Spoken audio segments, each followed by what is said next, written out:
I can water 1,400 people. There are 1,463 of us.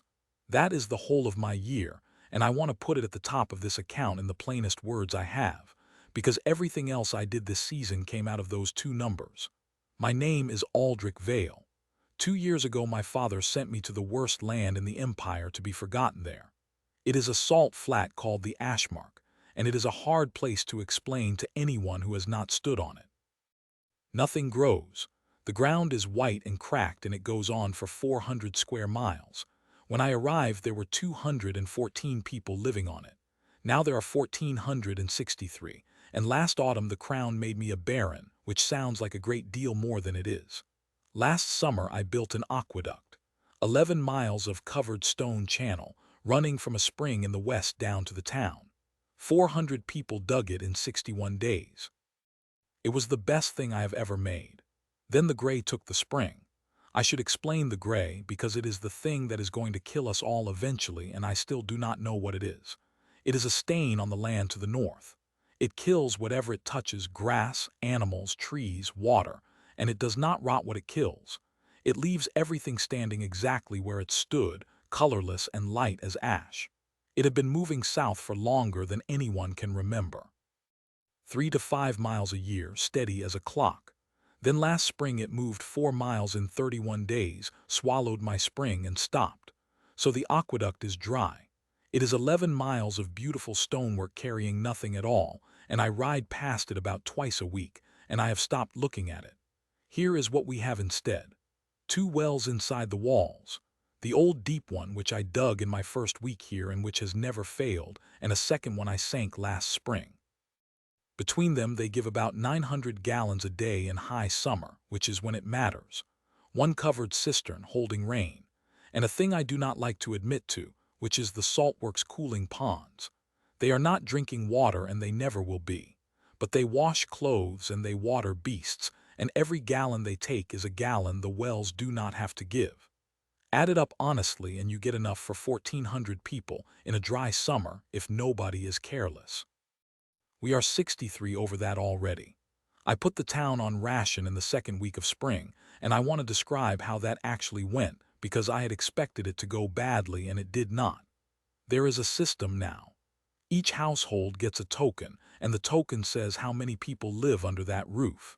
You take your token to the well warden looks at it, and you get so many gallons a day for so many people. Nobody argues about how much anyone else is getting, because it is written on a board in the square and anybody can go and look. I expected fights.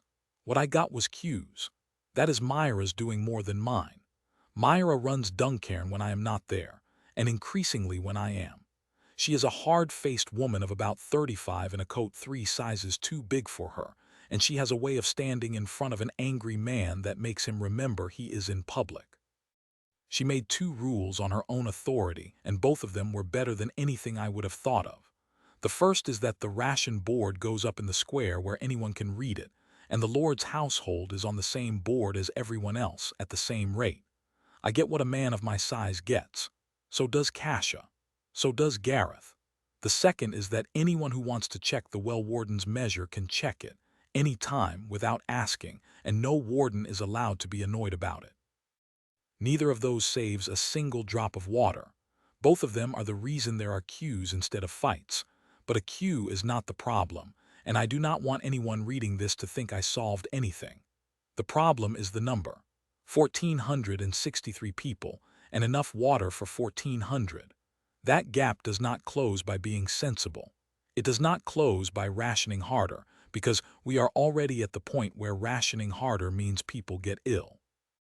And the gap is getting wider every month because people keep arriving. That is the part I could not have predicted a year ago.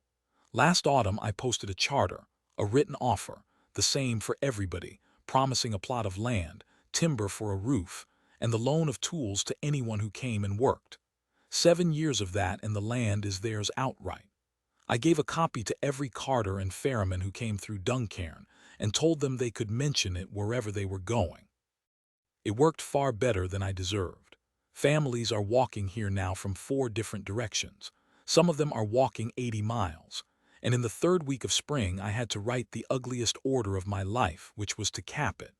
2,000 people and not one more until I find water. I posted that on the same board next to the ration because if I am going to break a promise, I am going to break it in public. I have turned away 9 families since. They were not turned away with nothing. They got food and a bed for a night and the name of a place further south that hires. But they were turned away and I did it. And I stood there while it happened because Myra told me that if I was going to do it, I could look at them while I did. She was right. It was the worst afternoon of the year. Osric said, "You could raise the cap." Aldric said, "To what?" Osric said, "To whatever number you like, my lord. It is your barony and it is your board." He said it without any particular expression.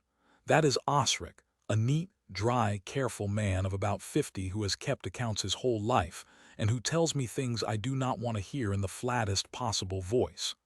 I am not recommending it. I am pointing out that the cap is a decision and you are treating it as a fact. Aldric said, "It is a fact. It is 900 gallons a day." Osric said, "The gallons are a fact. 2,000 is a decision." He was right, and I did not enjoy it. What he was really asking was whether I would rather have 2,000 people who are comfortable or 3,000 who are thirsty, and there is a version of that argument where the second answer is correct. I have thought about it a great deal since. A thirsty town is not a slower town.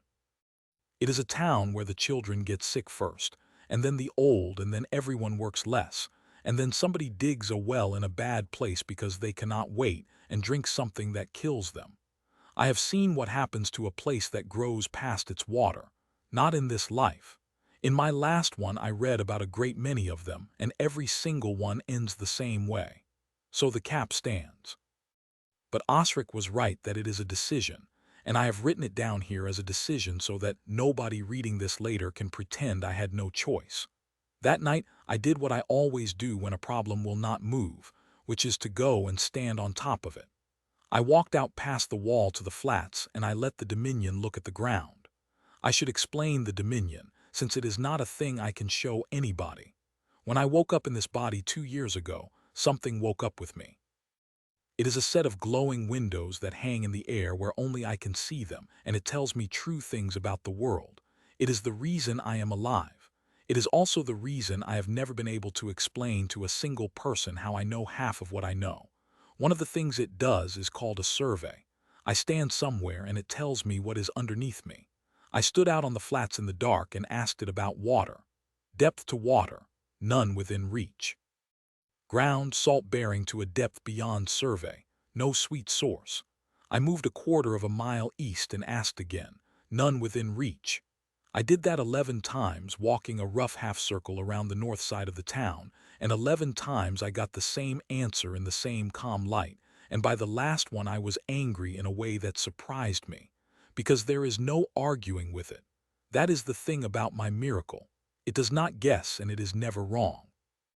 When a man tells you there is no water, you can go and look for yourself. When the Dominion tells you, you are simply finished. I walked back through the gate a little after midnight, past a queue that had already started forming for the morning, and I did not have one single useful idea in my head. That was the 11th of spring. I did not find the water for another 4 months, and when I finally did, it was not me who found it. Before I tell you about the thing that worked, I have to tell you about the 2 that did not, because I have made a rule for this account that I write down the failures at the same size as the wins. We sank 2 deep shafts that spring. Both of them were cited on my judgment. Both of them failed.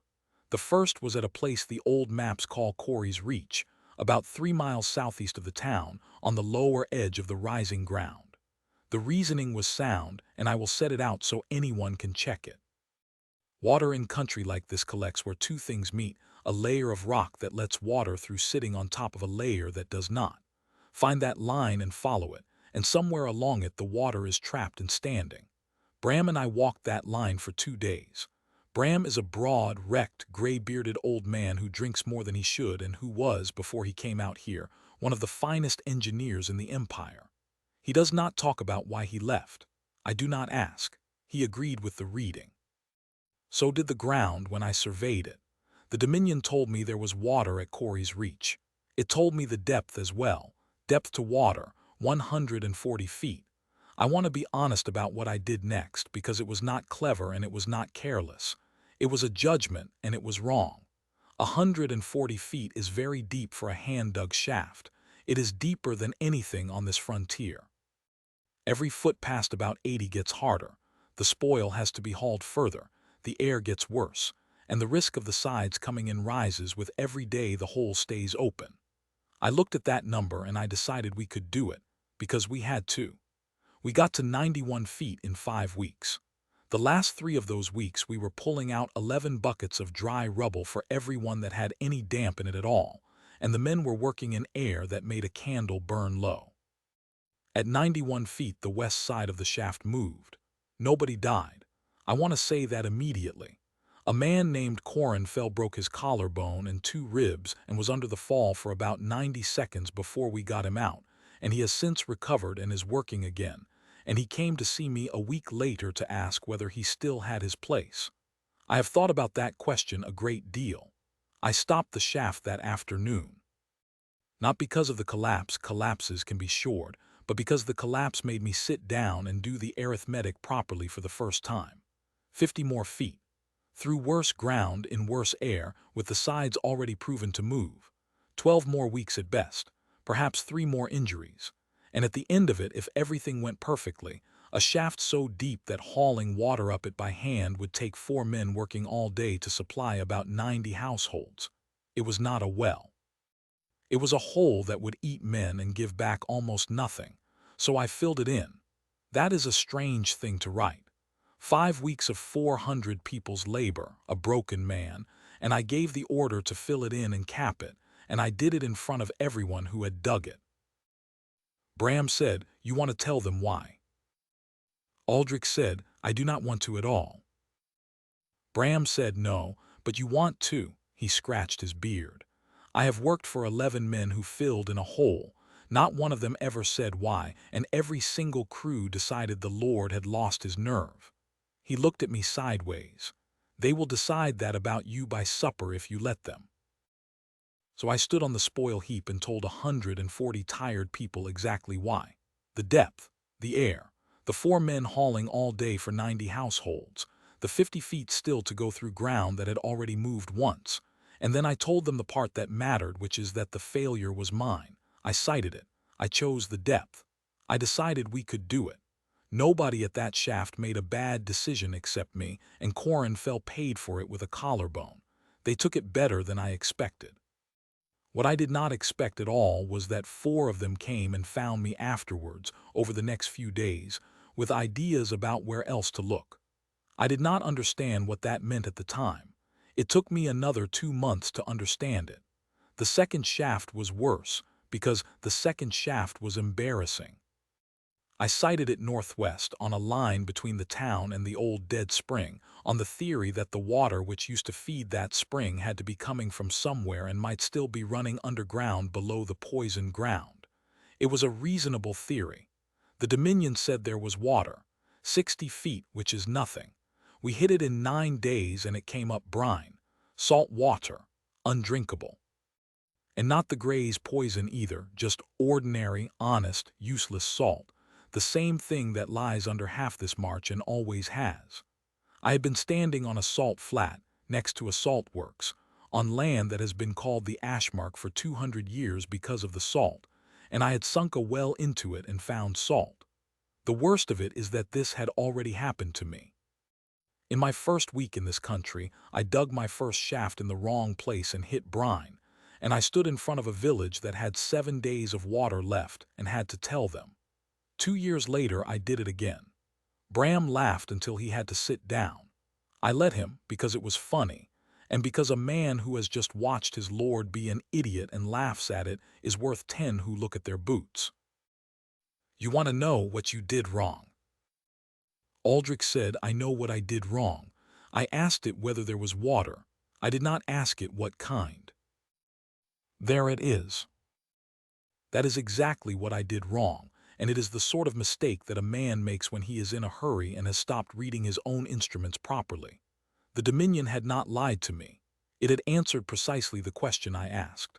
I asked for water and it found me water, and I never once asked whether it was any good. I have written that on the first page of my working book, and I read it about once a week now. Ask the question you actually need answered. So that was the spring. 2 shafts, 5 weeks and 9 days of labor, 1 broken collarbone and no water. And by the start of summer, I was standing in front of the same board in the same square looking at the same 2 numbers, and they had got worse, because 11 more families had arrived and I had turned away 4 of them. I had used the best reasoning I have. I had used a magical instrument that cannot lie. I had used the finest engineer on this frontier, and I had nothing. I want to explain exactly what my problem was that summer, because it took me until midsummer to say it correctly, and the moment I said it correctly, the answer became obvious. For a long time I thought my problem was that I could not find water. That was wrong. My problem was much stranger than that, and much more annoying. I could find water perfectly.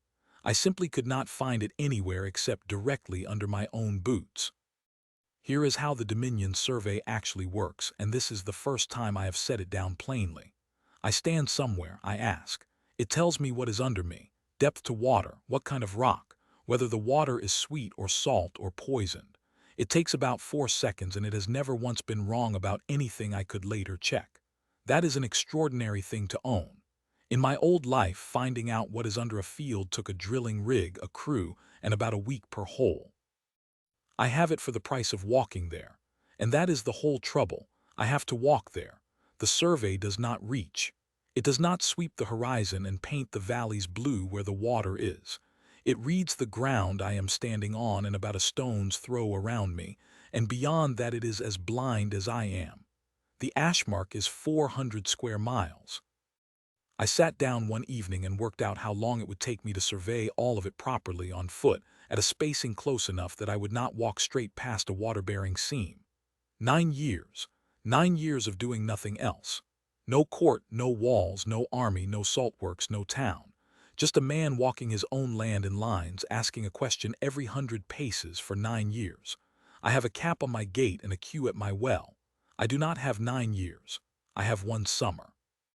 So the shape of the problem changed in my head, and this is the part I want anyone reading to follow, because everything else this year comes out of it. The question was never, is there water in the Ashmarch? There is. There is always water. Water is not rare, it is only ever difficult. In 400 square miles of anything there is water somewhere, and the Dominion will tell me the instant I stand on it. The question was, where do I stand? I do not have a knowledge problem. I have a pointing problem. I own the finest instrument on this continent, and I have no idea where to aim it. And I spent about 3 weeks being stuck on exactly that, because every way I tried to solve it was a way of thinking harder, and thinking harder was not going to grow me 8 more years or 8 more pairs of legs. Kasha found me out on the north wall one evening while I was being stuck about it. I should say who she is, for anyone who has not met her. Lady Kasha Varen is the daughter of a count whose lands lie south of here. She came to Duncairn a year ago to arrange a salt contract and never entirely left. She is sharp in a way that is genuinely useful and occasionally unpleasant, and she is better than I am at every part of this business that involves other people. She listened to me explain the 9 years. Then she asked a question that I did not have an answer to. Kasha said, "How many people live in this barony?" Aldric said, 1,463. Kasha said, "And how many of them have walked over ground you have never stood on?" I did not say anything for a moment. Kasha said, "I am not being clever, I am asking. Your shepherds, your charcoal burners, your salt haulers, the children who go out after fuel." She leaned on the parapet. "You have been telling me for a month that your difficulty is that you cannot be in enough places. Aldric, you employ 1,400 people who are in other places all day." I went and stood somewhere else for a while after that, because she was completely right and I wanted to be annoyed about it in private. It was not the answer. She had not solved it, knowing that other people walk around is not a plan, and I still had no way of turning where they had been into where I should stand. But it was the first crack in the wall, and I have noticed that most of the good ideas I have had in this life did not arrive as ideas. They arrived as somebody asking me a question I could not answer. Then, in the middle of all that, the money ran out. I have avoided writing about money in this account so far because I find it the least interesting part of what I do. That is a failure of mine, and Osric has told me so more than once. Money is not the interesting part. Money is the part that decides whether the interesting parts are allowed to happen. Here is the situation, as plainly as I can put it. Duncairn earns almost all of its coin from salt. We rake it, we dry it, we bag it, and we sell it. It is the only thing this land produces that anybody else wants, and I have built the whole barony's finances on top of it. Salt has to be carried to a market. There is exactly one road south from the Ashmarch that a loaded cart can use, and it crosses a river at a ford in the Kelmere Valley. The Kelmere belongs to Lord Perrin Rennick. And in the spring, on the morning of the day I dined at his table, Lord Perrin Rennick closed that crossing to Ashmarch traffic. It is still closed. I should say plainly that this is lawful. That is what makes it good. A lord may set a toll on his own crossing, or close it for repair, or refuse passage to traffic he judges a nuisance. Perrin has done the third. His men turn back any cart carrying Ashmarch salt politely with a written reason, and the written reason is that our carts damage his road surface. There is no court in the empire that will move quickly on that. There is probably a court that would eventually find against him. Eventually is a word that means nothing to a town with a queue at its well. So for 4 months my salt has gone nowhere. Osric brought me the figure at midsummer. He did not soften it, which I appreciate, and he did not enjoy it, which I appreciate more. 11,000 bags of finished salt sitting in sheds. Every one of them made, paid for, and worth nothing until it moves. Coin in the treasury, enough for 11 weeks at current spending. Not 11 weeks of everything, 11 weeks of wages. After that I stopped paying the sergeants, the well wardens, the quarry crews, the school, the clerks, and the 200 people currently on the works. Osric said, "You will want to reduce something." Aldric said, "Yes." Osric said, "I have made a list of what I would reduce in order." He put it on the table and did not slide it toward me. "You are not going to like the top of it." The top of it was the standing army. 214 men on year-round wages is the single largest thing in my accounts, and it is the strangest, because nobody else on this frontier pays soldiers when there is no fighting. Every other lord calls up farmers when he needs them and sends them home after. It costs almost nothing and it produces almost nothing. I built the other thing on purpose. It is the reason we can march 26 miles in a day when the rest of the world manages 12. It is the reason 1,100 reavers sat in front of my walls last autumn for 9 days and went home hungry. And it is a very large amount of coin being spent on men who are, at this exact moment, digging ditches because there is nobody to fight. Osric said, "I am not telling you to do it, my lord. I am telling you it is the only cut large enough to matter, so you should make the decision on purpose rather than discover it in 11 weeks. I did not cut the army. I will come back to what I did instead. But I want that conversation in this account, because a great deal of what I did afterwards looks clever, and none of it would have happened if a careful man had not put a list on my table and refused to slide it toward me. There is one more thing from that week, and it is the strangest.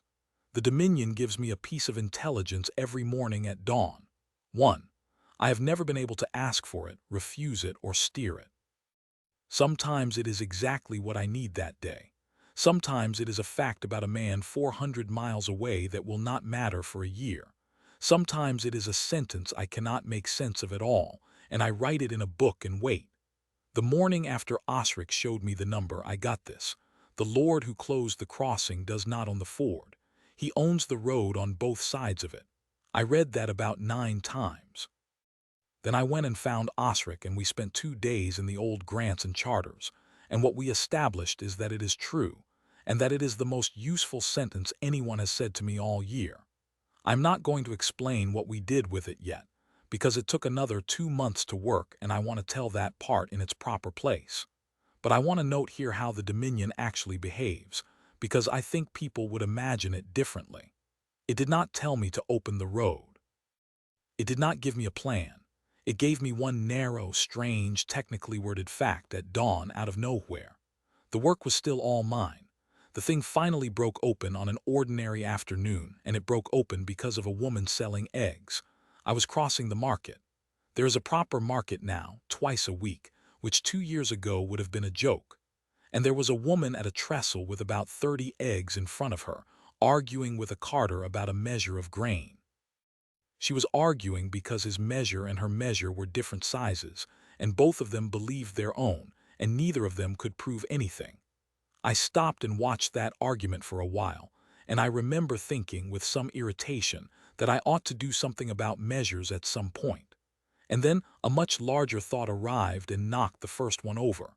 That woman knows something I do not know, not about measures. About eggs, about that carter, about the road he came in on, about which farms are selling and which are not, about where the water is standing after rain, because she walks 4 miles here and 4 miles back twice a week, and she looks at things while she does it. She has been walking that road for 9 years. I have never once asked her about it. I went and sat on the edge of the horse trough and did an entirely different piece of arithmetic from the one I had been doing for 3 months. 1,463 people. Of those, call it 900 adults who go out of the gate regularly, shepherds, charcoal burners, salt haulers, fowlers, reed cutters, children after fuel, which I did not count and should have. Between them every single week they walk across a very large fraction of 400 square miles. They have been doing it for years, some of them their whole lives. They know where the ground stays wet after rain. They know which hollow keeps snow longest. They know the seep the goats will not drink at, and the bank where the reeds grow greener than they should, and the place their grandmother said used to have a well before it went sour. Every one of those is a place I should be standing. I had been treating 1,400 people as a workforce. They were a library, and I had never once opened it. I want to be careful and honest here, because this is the moment the year turned and it would be easy to make myself sound better than I was. I did not have a change of heart. I did not suddenly love my people more than I had loved them the week before. What happened is much colder than that and I think more useful. I ran out of me. I had spent 3 months supplying the best instrument in the world and the best engineer on the frontier and my own 2 legs to a problem, and I had produced a filled-in shaft, a well full of brine and a broken collarbone. There was no more cleverness available. I had used all of mine. So the only thing left was to go and borrow everybody else's. And the moment I framed it that way, I ran straight into the actual problem, which is the one this whole episode is really about. People do not tell things to lords. That is not sullenness and it is not stupidity. It is 200 years of good sense. Think about what happens to a tenant on this frontier who volunteers information to the man who owns the land. If it is about good ground, the lord takes the ground. If it is about a neighbor, it comes back on him. If it is wrong, he has wasted a great man's time, and great men remember that. If it is right and the Lord does nothing, he has learned that speaking up is pointless. There is no outcome in that list where the tenant is better off. So the sensible thing, everywhere in this empire, is to keep your mouth shut and let the Lord find out for himself. And every villager in the Kelmere I rode through last spring had that face on.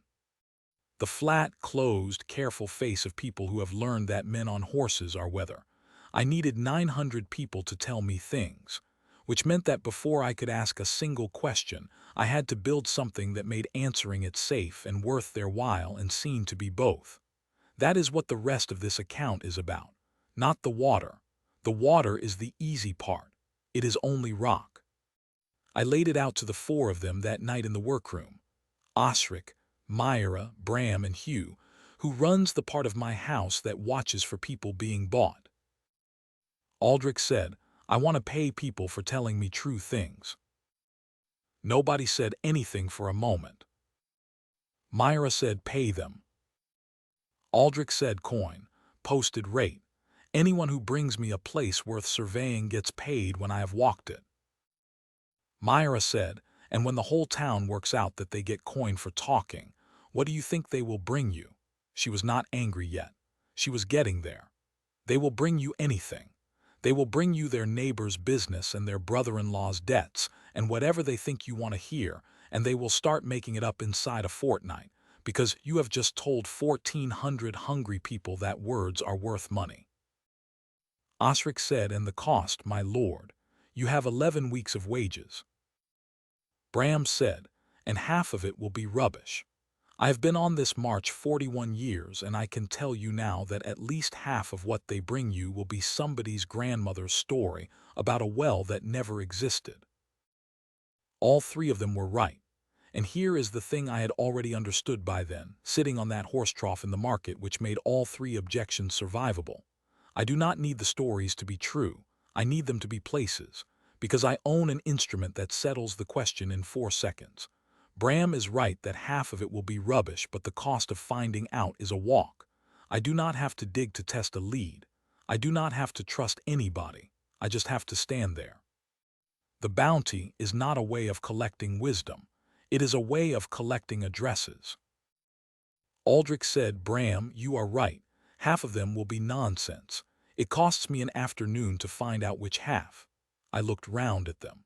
I have been trying to search 400 square miles with 1 pair of boots. I am going to search it with 900 pairs of eyes and 1 pair of boots, and the eyes do not have to be right. They only have to be pointing at something. Hugh, who had said nothing at all up to that point, spoke then. Hugh is a thin, quiet, careworn man who spent 2 years passing information about this town to our enemy because they had his daughter. I found out, and I did not hang him. He now runs the office that stops it happening to anybody else, and he is very good at it, for reasons that are obvious and sad. Then pay for the place, my lord, never for the person. Aldric said, say more. Myra is right that they will bring you talk about each other. They will, and fast, and once that starts you will not stop it. A town where a man can sell what he knows about his neighbor is a town that comes apart in a season. I have watched it. He turned his cup around. So make it a rule at the start before anyone tests it. You pay for ground. Rivers, seeps, hollows, wells, weather, rock. You do not pay 1 copper for anything about a person ever, and everyone knows it from the first day. That is now the second line of the notice, and it is Hugh's, word for word. It has since stopped exactly the thing Myra warned me about, and I want it recorded that the man who saw it coming is the one who spent 2 years being paid to inform on people, because he is the only person in my house who knows from the inside how quickly that rot moves. The notice went up on the post in the square on the first Tuesday of summer. Osric read it out 4 times over 2 days because most of Duncairn cannot read, and a thing that is only written down has not been said. It was short. I have learned that the shorter I make these, the more of them survive being repeated by somebody else. The barony will pay for places where water may be. 1 silver penny for any place brought in. 2 more if the Lord walks it. 10 if it proves out. Paid whether the Lord uses it or not. Paid in the square. Paid the same to anybody. Nothing is paid for anything about a person. Not 1 copper, not ever.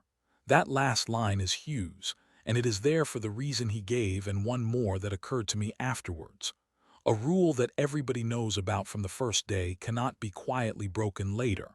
I have put myself in a cage in public, and that is exactly where I want to be, because the whole thing only works if nobody is frightened of it. For 6 days, nothing happened at all. I want that in the account, because it was 6 extremely long days, and I had begun to think I had made an expensive fool of myself in front of my entire town. Bram had views. They think it is a trick. Aldric said, it is not a trick. I know it is not a trick. You know it is not a trick. He drank. Every one of them has been alive under a lord before. When a lord offers money for something that costs you nothing, what is he actually buying? Aldric said, I do not know. Neither do they. That is the problem. They are all standing about waiting to see what happens to the first fool who tries it. He was completely right, and it told me something I should have worked out on my own. The notice was not the offer. The notice was a claim about the offer. The offer would not exist, as far as 1,400 people were concerned, until somebody had actually been paid and had walked away with the money and had not been sorry afterwards. So the first payment was not a payment. It was the entire policy. The first fool was a man named Ord Castle, who is about 60 and burns charcoal in the scrub country southeast of the town, and who came in on the 7th day looking like a man who expected to be laughed at. He had a place. There is a hollow out where he cuts, he said, where the ground stays soft into summer, and there is a kind of rush growing there that he does not see anywhere else on the flats, and he had always thought it was odd. Then he stood there and waited to be told he was wasting my time. I gave him the silver penny in the square, in front of about 30 people, before I had walked anywhere or checked anything. Then I said, loudly enough to Carrie, that I was going out to look at it in the morning, and that he would have 2 more pennies whether there was water there or not. We rode out at first light. The hollow was exactly where he said it was. The rushes were exactly what he said they were, and he was right that they do not grow elsewhere on the flats. I stood in the middle of it and asked. Depth to water, none within reach. Ground, dense clay lends over salt-bearing rock. Surface moisture is trapped rainfall, no sweet source. There was no water. There was a bowl of clay that holds rain like a dish, which is why the ground stays soft and the rushes are happy, and which is worth nothing to a thirsty town. I rode back and paid Ord Castle his 2 pennies in the square in front of a considerably larger crowd, and I said out loud, so everyone could hear it, that he had been wrong and that being wrong was fine, and that he had been paid for looking properly at his own country for 9 years and telling me the truth about it. He did not know where to put his face. I do not think anybody had ever paid him for anything except charcoal. 11 people came the next day, 34 the day after that. By the end of the 2nd week, I had a queue outside the counting house every morning, and Osric had put a clerk on it full time, and by the end of the month, we had 406 places written in a book. Bram was right about the quality of them, more or less. Roughly half were nothing at all, a wet patch that is wet because a cow stands there, somebody's uncle's certainty, a story about a well that had been retold enough times to move 9 miles from wherever it originally was. But that did not matter, and this is the part I got right. A wrong lead costs me an afternoon's ride and 3 pennies. A right lead is worth a town. There is no version of that arithmetic where I should not be doing it. And there was something in the 406 that I had not expected at all, which is that the pattern of them was information even when the individual places were not. 40 separate people, none of whom had spoken to each other, mentioned the same low ridge to the southwest in 40 different ways. Not one of them said there was water there. They said things like the snow sits there longest, and the goats go up there in a dry spell, and I never knew why, and my grandfather called it the wet hill, and there is nothing wet about it. I did not know what to do with that yet. I wrote it down. There was one more thing, and it came from the Dominion. When I put a standing order into force, the Dominion records it, and it has an opinion. It has never asked my permission to have an opinion. Decree recorded, standing payment for verified terrain intelligence. Projected yield, 400 to 700 reported locations in 1 year. Cost, negligible against Treasury. Note, no comparable instrument exists in the 7 grants or in the 4 provinces adjoining them. Note, the value of this decree is not the locations. I read that last line about 6 times and did not understand it for 2 more months. Now the failure. This one is entirely mine, and the Dominion told me it was coming in writing, and I did not read it properly. The money problem had not gone away. I had 11 weeks of wages, 406 places to walk, and 200 men on the works who I was not going to dismiss. So I changed how I pay. Until midsummer, every man on the barony's works was paid by the day. He turns up. He works from first light to the bell. He gets his wage. That is how everyone has always paid for labor here and in most of the world. The trouble with paying for a day is that you are buying a day. You are not buying a ditch. A man who digs 4 yards and a man who digs 1 both go home with the same coin, and after a while everybody quietly settles at about 1.5 yards, because being the fastest digger on the crew gets you nothing except being tired. So I moved the works onto piece rates. You are paid for what you finish. So much per yard of ditch cut to depth, so much per cord of stone hauled, So much per rod of wall raised. I priced it carefully.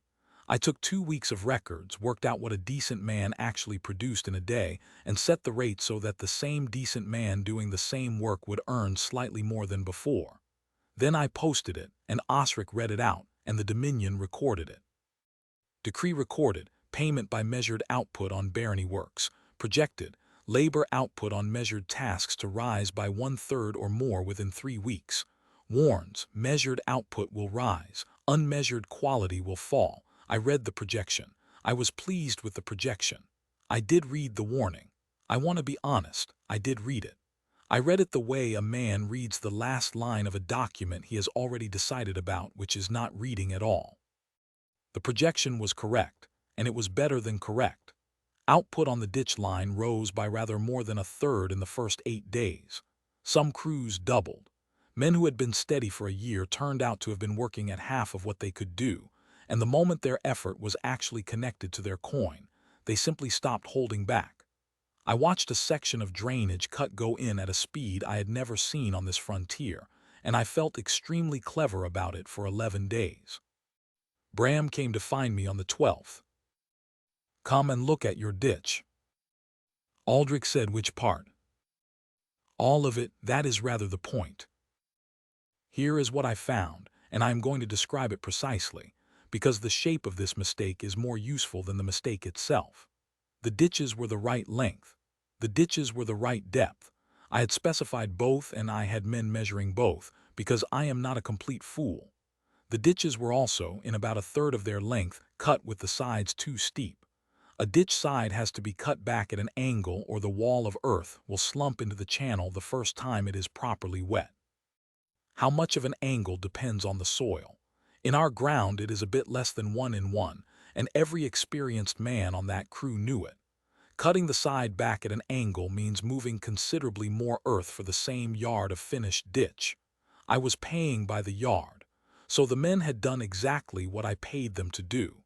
They had produced yards. Fast, straight, correct depth, beautifully measured yards, with sides too steep, which would all slump into the channel in the first hard autumn rain and block the drainage of 400 acres. Not one of them was cheating me. That is the thing I want understood. They were doing precisely what the rate told them to do, and the rate told them that a yard is a yard. I had measured the easy thing instead of the important thing, and then paid for the thing I measured. I have made this mistake before. That is the part that stung. In my old life I once ran a project where the contract paid on meters of pipe laid, and we got meters of pipe laid, and about 1/5 of it had to come back up because nobody was being paid to bed it properly. It cost the client 4 months. I sat in the meeting where that was explained, and I remember thinking that whoever wrote that contract had been careless. Then I came to another world entirely and wrote the same contract. I have thought about why. I think it is because the man writing the contract is never the man doing the work, and the man writing the contract can only pay for things he can count. Yards can be counted with a rod by a boy. A slope can only be judged by somebody who knows what he is looking at.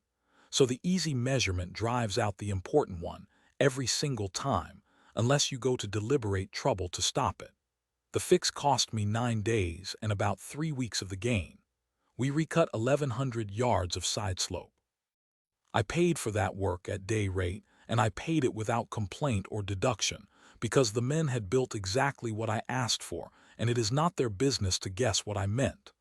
Then Bram and I changed the rate, and the change is now in every works contract in the barony. Work is measured and paid at the end of the week, not the day.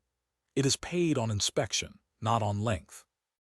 An inspector walks the line with a shaped wooden template, a simple triangle on a stick that sits in the ditch and shows at a glance whether the slope is right.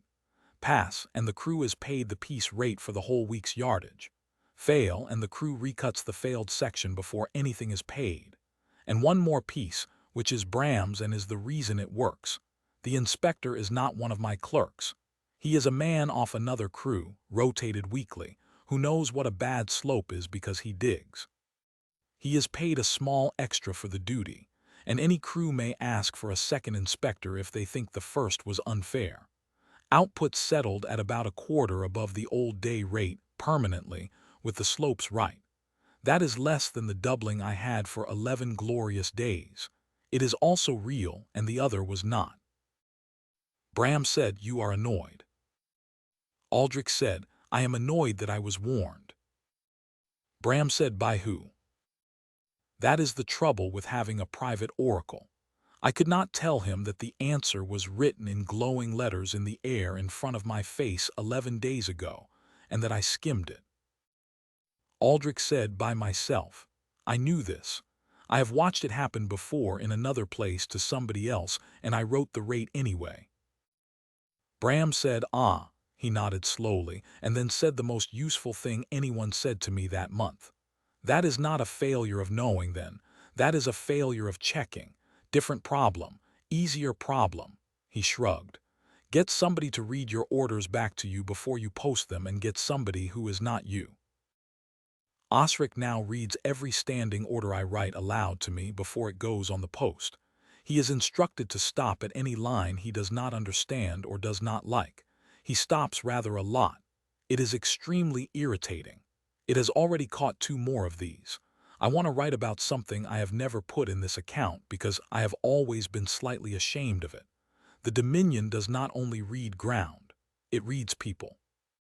If I look at a person and ask, it tells me what they are actually good at, not what they do, not what their father did, what they are capable of across every trade that matters. That is how I found Bram slumped drunk against a wall and knew he was one of the finest engineers in the Empire. It is how I found Call and Sarn and Kessa. And it tells me one more thing about them, which is where they stand with me. There are 4 readings and I have never seen a 5th. Hostile, wary, bought, given. Hostile is what it sounds like. Given means the person is genuinely yours, not obedient, not paid, but actually with you. Bought means somebody else is paying, in coin or in fear or in something held over them. And wary is the ordinary state of almost every human being alive with respect to almost every lord. It does not mean disloyal. It means I am waiting to see. I have avoided using it on my own people. I want that on the record along with the reason, which is not a flattering one. I avoided it because I did not want to know. That summer I used it because I was about to bet the survival of the barony on 1,400 people telling me true things, and it seemed a poor moment to be sentimental. I did it over about 9 days, walking the town, the works, the wall, the market, the salt pans. I did not tell anybody I was doing it, which I have thought about since and am still not comfortable with. Here is what I found. The inner circle read given all of them without exception, and I will not pretend that did not matter to me. Gareth, Osric, Myra, Bram, Tam, Kessa, Call, Sarn, Hugh, Kasha. Of the rest, the 1,450-odd people who make up this town, a little under 1 in 4 read given. Everyone else was wary. I sat with that badly for about 2 days. I had been telling myself a story, and the story was that Duncairn was mine.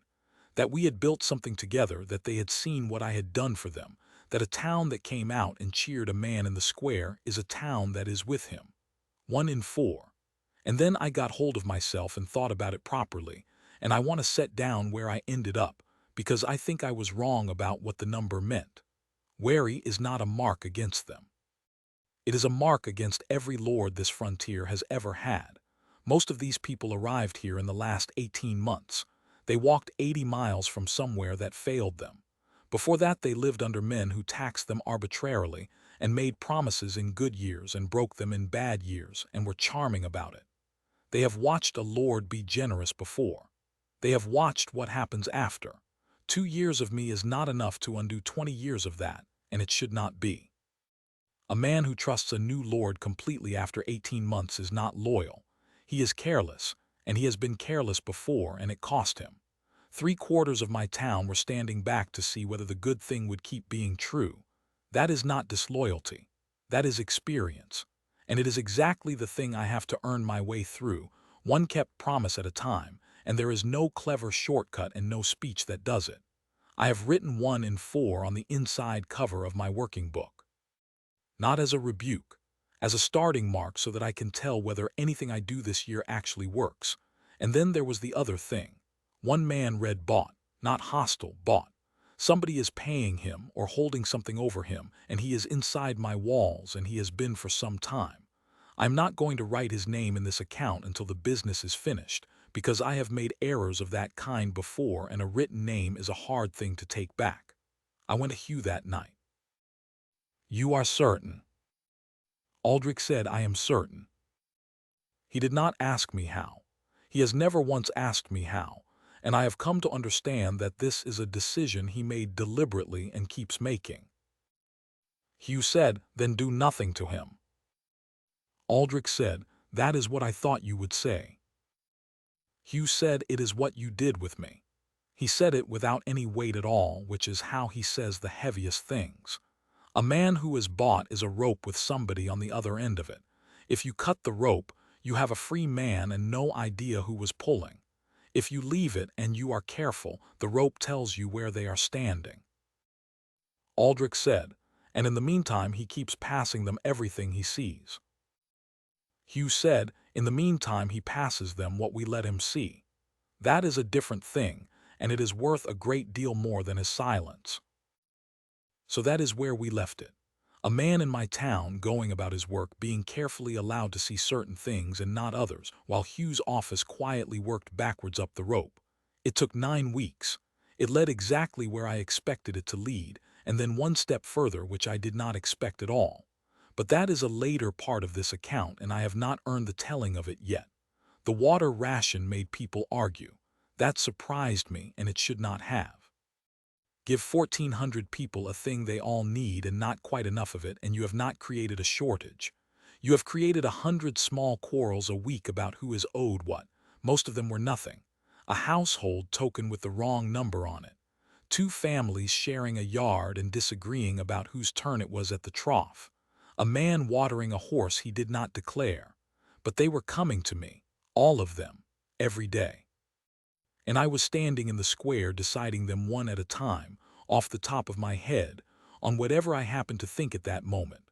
That is how every lord on this frontier does justice, and I want to describe exactly what is wrong with it, because until that summer I had not thought about it properly. It is not that the judgments are unfair. Some are. But a lord can be perfectly fair every single time and the system still fails because nobody can find out what the rule is before they act. If you do not know what the Lord will decide, you cannot plan. You cannot dig a ditch on your own land and know it will still be yours next spring. You cannot lend a neighbor a plow and know you can get it back. Every arrangement between 2 people has to be guessed at, and the guess is about a man's mood. So people do not build. They do not lend. They do not improve anything they cannot carry. The single most valuable thing I can give this town is not fairness. It is predictability. So I made 3 rules, and I made them in about an hour, which tells you they had been sitting in my head for a long time waiting for me to notice them. 1. Judgments are given in public, not in a hall. In the square on the market day where anyone standing about can hear. 2. Every judgment is written down. The dispute, the decision, and the reason. Osric keeps the book. Anyone may ask to have any past judgment read to them at any time without giving a reason. 3. And this is the whole thing, the same question gets the same answer next time. If I decided a case one way in the spring, I decide the same case the same way in the autumn. If I want to change the rule, I change it going forward in public with notice. I do not change it inside somebody's case. That third one sounds obvious written down. In this world it is close to unheard of, because it means a lord voluntarily binding his own hands. The whole point of being a lord, as far as most of them are concerned, is that your hands are not bound. It took about 6 weeks for someone to test it properly, and when they did it nearly finished the whole business. Back in the spring I had decided a case about a pig. A man's pig got into a neighbor's barley and ate a good part of it. I ruled that the man who owns the animal pays for what the animal eats. It does not matter whose fence it was. It does not matter whether he meant it. You own the beast, you own what it does. That is a good rule. It is easy to remember, it is easy to apply, and it means every man in Duncairn keeps his animals where they belong. Osric wrote it in the book, and I did not think about it again for 4 months. Then, in high summer, a goat got into a field of barley. The goat belonged to a widow named Nesta Pell. She has 3 children and 1 goat, and the goat is where the children's milk comes from. The barley belonged to a man named Riston Fen, who has 40 acres, 2 carts, and a temper. He came to the square with the damage counted and he wanted paying. The damage came to more than the goat was worth. So I stood in the square and looked at a widow who was about to lose the only thing feeding her children because of a rule I had made myself in front of everybody 4 months earlier. I want to write down honestly what I wanted to do. I wanted to rule for Nestapel. Riston Fen did not need the money. He is not a poor man and he was not going to be hungry either way. She had 3 children and 1 goat. Every instinct I have said, the greater need wins, tell him to bear it and be done. And my own judgment in Osric's book, read out in this square in the spring, said the opposite. I sat up that night looking for a way round it. I found several. That is the trouble with being clever, you can always find a difference if you want one badly enough. It was a pig then and a goat now. He is rich and she is poor. His fence was worse. Every one of those was true and every one of them was rubbish, and I knew it while I was writing them down. Kasha said, "You are going to rule for Fen." Aldric said, "I do not want to." Kasha said, "That is not what I asked." Aldric said, "Yes, I am going to rule for Fen." I shut the book. "And a widow is going to sell her goat, and I am going to be the man who made her do it." Kasha said, "Then say why, out loud. You have been muttering at that book since supper." So I said it out loud, and it came out clearer than it had been in my head. If I break my own rule the first time it gives me an answer I do not like, then it was never a rule. It was my mood with a book next to it, and every person in that square will understand that immediately. Not the argument, they will not care about the argument. They will see that the Lord said a thing in spring and unsaid it in summer. After that, nobody in this barony ever builds anything on my written word again. Not a wall, not a pond, not a house, because they will have learned exactly what my written word is worth. I would have saved 1 goat and lost the only thing that makes people build. Kasha said, "Then rule for Fen," she said, "and then fix it." Aldric said, "Fix it how? I have just told you I cannot change the rule inside his case." Kasha said, "Inside his case." Yes. She gave me the look she saves for when I am being slow on purpose. "Aldric, you are not a judge. You are the man who makes the law. You have been so pleased with yourself for building a court that you have forgotten you also own the quarry. Here is what I did, and it is the part of this whole year I am most quietly pleased with. On market day I stood in the square and ruled for Riston Fen, plainly. I had the spring judgment about the pig read out first, so that everybody could hear it was the same question getting the same answer. Nestapel owed him for the barley. Then in the same breath I said that the rule was wrong. Not wrongly applied, wrongly written by me in the spring, and it was my error and not hers. Because the rule said what was owed and never once asked what paying it would cost. A rich man pays out of his purse. A poor woman pays out of her children's milk. Same debt, not the same punishment. So I made a new rule from that day forward with notice.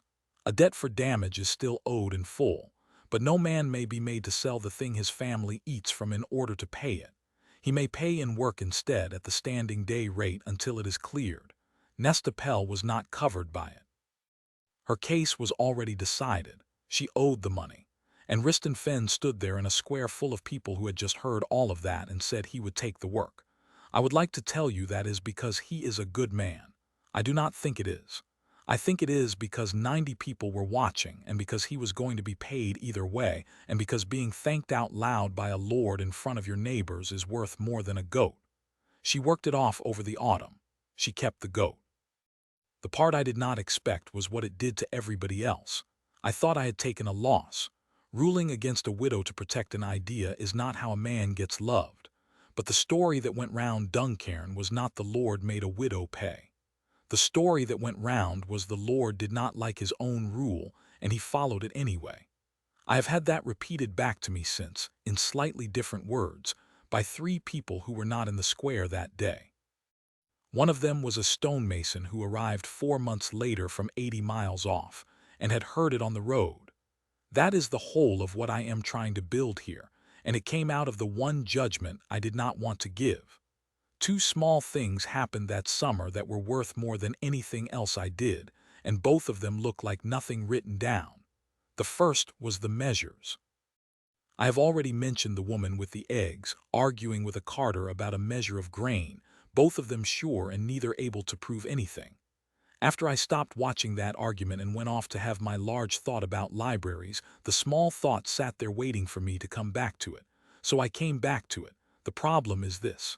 Everybody in Duncairn buys and sells by measure: a bushel of barley, a rod of timber, a stone of salt.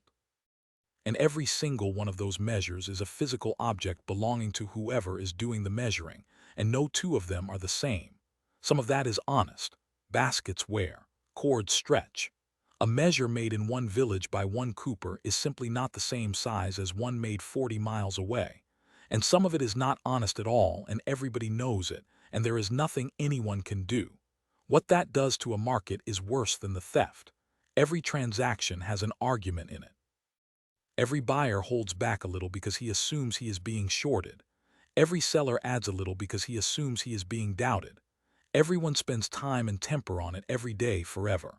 So I made a set of measures and chained them to a post in the square. 1 bushel in bound iron, 1 stone weight, 1 rod cut in oak and capped, 1 gallon, made by call, checked 3 times, kept in a locked frame with the front open so anyone can use them and nobody can walk off with them. Any person may bring any measure and check it against the town's at any hour for nothing. If yours is short, you may have it corrected by the barony's cooper at the barony's expense. Once. After that you pay. And no trader may sell in Duncairn market by a measure that has not been checked and marked within the year. That is the whole reform. It cost me a set of measures, a locked frame, and a clerk 2 days a week. I have thought about why it worked as well as it did, and I think it is because of what it removed rather than what it added. It did not make anybody richer. It removed a small, daily, grinding argument from about 400 transactions a week. Within 2 months, the market was noticeably bigger. Within 4, carters were coming from further off, not because our prices were better, they were not, but because a man selling 40 bushels would rather sell them somewhere he does not have to fight about everyone. By autumn, Duncairn Market was the only place on the western frontier where a stranger could sell without being cheated, and it turns out that is worth a very long detour. Osric put it better than I would have. You have not built a market, my lord. You have removed a tax. He was pleased with that, and he does not often permit himself to be. Every short measure in this country is a tax that nobody collects and everybody pays. The second thing was the fund. And this one I want to explain carefully, because nobody here had ever seen anything like it, and I had to be extremely careful about how I described it. Here is the problem it solves. A man in Duncairn falls off a roof and breaks his leg badly. He cannot work for 4 months. His family has, at best, a few weeks of food. What happens now is that he comes to me. And I look at the family and I decide, and usually I help, because I am not a monster, and because the alternative is watching children go hungry in a town of 1,200 people where everybody can see. That is charity. And charity is a genuinely terrible system, for 3 reasons I only understood properly this year. It depends entirely on the Lord's mood and the Lord's coin on that particular day. It humiliates the man. He has to come and ask in front of people and be grateful, and be seen being grateful, and he will remember it. And worst of all, it is unpredictable, which means nobody can plan around it. A man who does not know whether his family will be fed if he is hurt does not take the job on the roof. So instead of charity, I built the thing my old world had and this one has not. Every household in Duncairn pays a small amount into a common fund, every quarter. It is genuinely small. For most households, it is less than a day's wage in 3 months. If your house burns, the fund rebuilds it.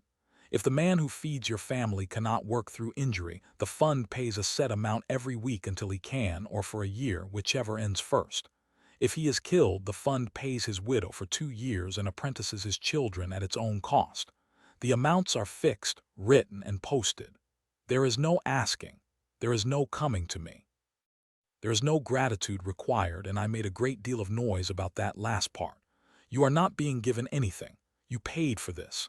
It is owed to you. Osric hated it for 11 days, which is longer than he usually holds out. His objection was a good one, and it was not about the money. It was that I was promising to pay out sums I could not predict, out of a fund I could not size, in a barony with 11 weeks of wages in the treasury. He was right, and I did two things about it. The first is that I sized it properly, which meant sitting down with the registry and counting how many roof falls, fires, and deaths Duncairn actually has in a year. It turns out to be a small number and a fairly steady one. That is the entire secret of the thing, and it is a secret nobody in this world has because nobody has ever counted. The second is that I put a hard rule in writing. The fund pays out of the fund. If it is empty, it pays what it has and the rest waits. It cannot borrow from the treasury and the treasury cannot borrow from it. Two separate boxes, two separate books, and Osric holds the key to the one I do not. He stopped objecting after that.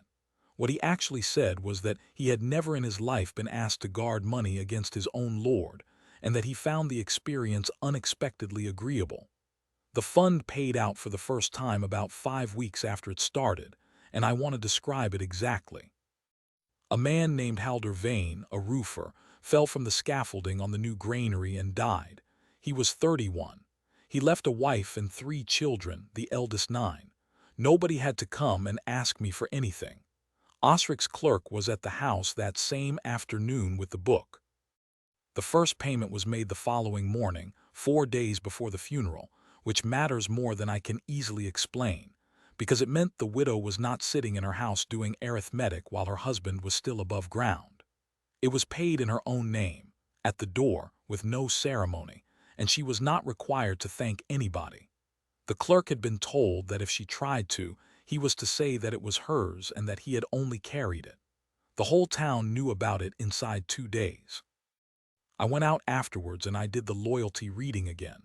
Not the whole town, that takes 9 days, and I did not have 9 days. I did about 60 people, the same 60 I had read in early summer, chosen because I had written their names down at the time. In early summer of those 60, 15 had read given. After the fund paid Aldric Vale's widow, 31 did. More than double in 5 weeks, and not one of those people had received a single coin themselves. They had simply watched what happened to a woman on their street when the worst thing happened to her. That is the number I keep coming back to. I have spent 2 years building walls and wells and drilling soldiers, and none of it moved that reading the way one payment to one widow moved it, made without being asked for, 4 days before a funeral. I have thought a great deal about why, and I think the answer is very simple and slightly humbling. Everything else I built was a thing I did for them. The fund is a thing that is theirs. They paid into it. It is owed. It does not depend on me being alive or generous or in a good mood, and if my son turns out to be a fool, it will still be owed. You cannot buy that. I tried to buy it for 2 years with walls. By late summer, I had 406 places in Osric's book, and I had walked 91 of them. None of them had water. I want to be plain about how that felt, because from the outside the bounty looks like an obvious success, and from the inside that summer, it looked like an expensive failure that everybody in town could see me conducting. 91 rides, 91 surveys, 91 times standing in a field or a hollow or a dry gully and hearing the same calm answer. No sweet source within reach. And every one of those places was somebody's idea. Somebody had come in and told me about it and been paid and gone home, and told their family that the Lord was going to go and look. So every failure was a small public one, and there were 91 of them. The registry started as a way of organizing that, and turned into something much larger. The problem was simple. People were bringing me places, but they were bringing them in the order they happened to think of them, which is no order at all. And I had begun to suspect, because of the 40 separate people who had all mentioned the same southwestern ridge in 40 different ways, that the useful thing might not be any single report. It might be the pattern across them. You cannot see a pattern in a queue. You can only see it in a book. So we started asking everybody, systematically, 2 questions. What can you do? What do you know about this country that you have never been asked? Every household. Every adult, separately, because I learned in the first week that a woman asked in front of her husband gives a different answer to a woman asked alone. Children too, eventually, which was Myra's idea and produced far more than I expected, because children go to places adults have no reason to walk. It took 11 clerks 6 weeks, and it was the most tedious thing I have ever organized. The first question was supposed to be the small one. It was not. I had been running this barony for 2 years on the assumption that I knew what my people were. I knew because I knew what they did. That man is a digger. That woman keeps hens. That one is on the salt pans. What they did was what they had been able to get. It had almost nothing to do with what they were. In 6 weeks of asking, we found a man on the wall crew who had spent 9 years as a ship's carpenter in Lomark before a debt drove him inland, and who can joint timber better than anyone in this town, including Bram. 2 women who had kept the books for a failing mill and had never mentioned it because nobody had asked, and it did not seem like the sort of thing a lord wanted to hear. A boy of 15 who taught himself to read from a broken psalter he found in a ditch, and who nobody knew could read at all. A man on the salt pans who had been a hedge doctor's apprentice for 4 years, and who had been quietly setting his neighbor's broken bones for 18 months without telling anyone, because he was frightened someone would say he had no right. That last one made me angry in a way I had to walk off. 18 months. A man with real skill, in a town with no physician, hiding it, not out of malice, out of a perfectly sensible fear that being useful without permission is dangerous. That is what 200 years of being governed badly does to people. It teaches them that the safest thing you can be is exactly what you appear to be. And then there was Wren Alder. She keeps a stall in the market. She is about 40. She sells thread and small ironmongery and men's things, and she has been in Duncairn for 14 months. I had walked past her stall perhaps 200 times. Her answer to the first question was, "I sell thread." The clerk wrote it down. It was Myra, going through the books afterwards, who noticed something odd and pulled it out. Wren Alder's stall was the only one in the market that had never once been in a dispute. Not a single complaint in 14 months in a market where the average is about 6. And when Myra went and stood and watched her for an afternoon, she came back and said that the woman was running a queue of 11 people without any of them noticing they were in a queue, and that she was doing 3 trades at once and had not written a single thing down. So I went and stood in front of her stall and asked the Dominion what she actually was. I will not set out everything it told me. But the short of it is that Wren Alder has more natural ability at administration, logistics and the ordering of complicated work than any person in this barony, including Osric, and that she has spent her entire life selling thread because she is a woman of no birth in an empire that has never once had a use for that. Loyalty, wary, which was fair. I had walked past her 200 times. I offered her a post the following week. Not a small one, deputy to Osric, over the work schedule, which is the job that decides which of 400 men is standing where on any given morning and which had been quietly killing Osric for a year. She turned it down. I had genuinely not considered that possibility, and I want to record my own stupidity here plainly. I had assumed that being noticed by the Lord was self-evidently good.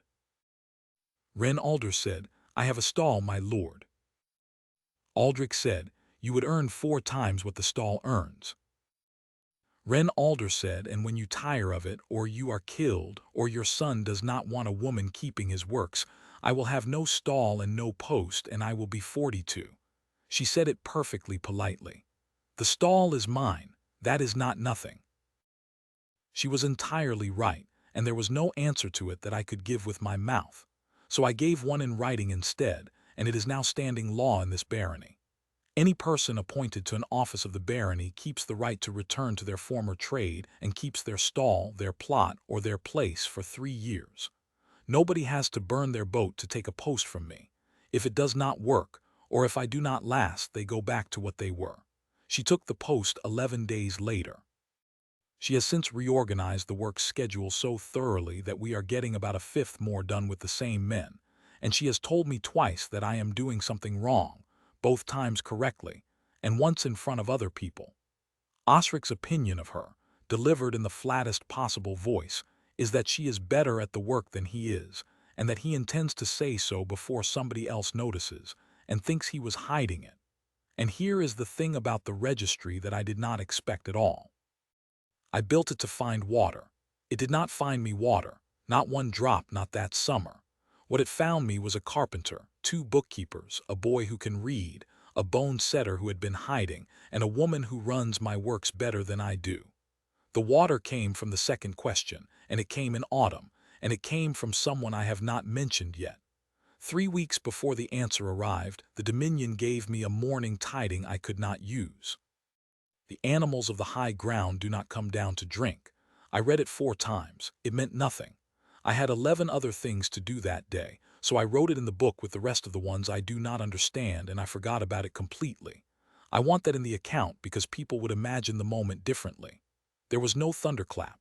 My miracle handed me the key 3 weeks early in one flat sentence, and I filed it and went to a meeting about grain. Her name is Ilsa Marrow. She is somewhere past 70, and nobody, including her, is sure by how much. She keeps goats out on the southwestern edge of the march, where the flats start to rise into broken ground, and she has done it since she was a girl. She came in because of the second registry question. Not the bounty. She had heard about the bounty and had decided it was not for her, because she did not know about any water and she was not going to walk 4 miles to waste a lord's time. It was the other question that got her. What do you know about this country that you have never been asked? She told the clerk she did not know anything. The clerk, who had been given very firm instructions by Ren Alder about exactly this, asked her what her days were like instead. And somewhere in the middle of telling him about her days, she said this: "In a dry summer I do not have to water my goats." The clerk did not know what to do with that. It went in the book. Ren Alder read the book that evening, as she reads all of them, and she came and put it in front of me with her finger on the line. That is either nothing or it is the whole thing. I rode out the next morning.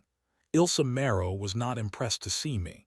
I want that recorded because I have got used to people being pleased, and she plainly regarded me as an interruption. I asked her to say it again. In a dry summer, I do not have to water them. Aldric said, "Where do they drink?" Up. She pointed at the broken ground behind her, where the flats climb into a long gray-green ridge about 4 miles off. They go up in the morning and they come back at dusk, and they are not thirsty. Every dry summer, 50-odd years. Aldric said, "And you have never gone up after them?" She looked at me for a moment. I have thought about that look a great deal. Ilsa Marrow said, "My lord, I am 70-something and I have got 40 goats and a bad hip." She said it without any edge at all, which somehow made it worse. Why would I climb a hill to find out where a goat drinks? They come back. That is all I need to know. That is the sentence I have thought about most this year. She was not being incurious. She was being completely rational. Finding out where the goats drink is of no use whatsoever to a woman with 40 goats and a bad hip, because the goats already know and they come back. The information was worth nothing to her. It was worth a barony to me. And the only difference between those 2 facts is that I have a town of 1,400 people dying of thirst 4 miles away, and she does not, and nobody had ever put those 2 things in the same room. That is what the registry is. It is not a clever idea. It is just a room where things get put next to each other. I paid her the 10-penny rate on the spot before I had walked anywhere, because by then I had learned that lesson. She tried to give it back. She said she had not told me anything and it did not seem right. I told her that if it turned out to be nothing she could keep it anyway, and that if it turned out to be something I would be back with a great deal more. Then I went up the hill. I want to describe what I found up there properly, because for about an hour it was the best day of my life in this world, and then it became the worst engineering problem I have ever been handed. The ridge is a long spine of broken limestone running northwest to southeast, and the goats had a path up it that no person had used in years. I followed the path. Kessa came with me, and Bram, who complained the entire way and would not have missed it for anything. 2/3 of the way up, in a fold of the rock where you cannot see it from below, there is a wet flush about the size of a large room.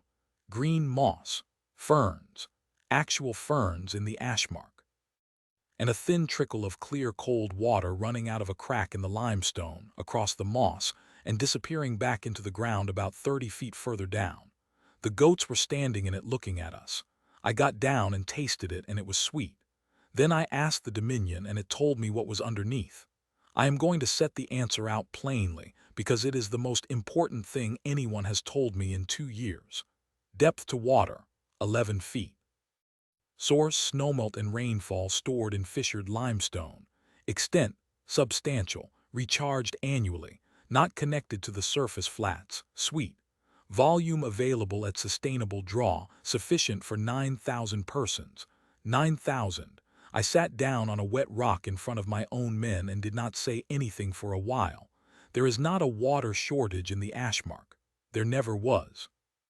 There is an enormous quantity of good water sitting in the rock of these hills, filling up every winter from the snow, doing absolutely nothing. 4 miles from a woman with 40 goats and 18 miles from a town that is rationing by the household. Everybody who has ever tried to find water in this country has looked in the flats, because that is where the people are and that is where the wells go. Nobody looked up. The hills are worthless, no soil, no grazing worth the name, broken rock. There is no reason on earth for a person to walk up here, except the goats did, every dry summer for 50 years, and a woman watched them come home not thirsty and thought nothing of it, because why would she? And then I stood up and looked back down the hill, and the good day ended. 18 miles. That is the distance from that spring to Duncairn's wall. 18 miles, and I have to move water across every one of them. Last year I built an aqueduct.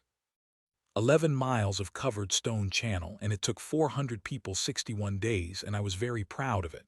So the obvious answer is, build another one 7 miles longer. I spent 2 days walking the line with Bram before I accepted that we could not. Here is why, in order.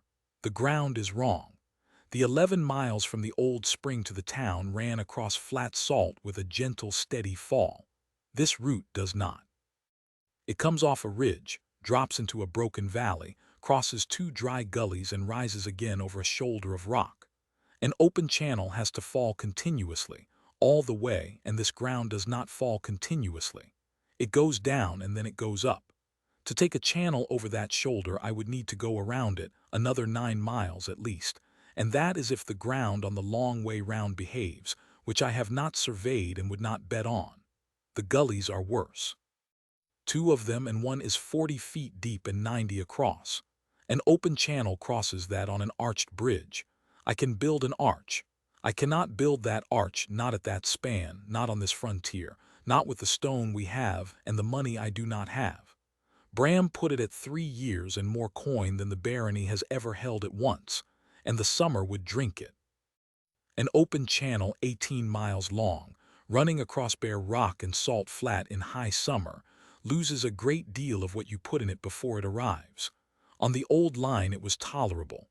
On a line this long in the open, I would be carrying water 18 miles to hand a good part of it to the sky. And it can be cut. This is the one I did not say out loud in front of the men. 18 miles of channel is 18 miles of thing that any enemy can break with 6 men and a pick, at night, anywhere along its length forever.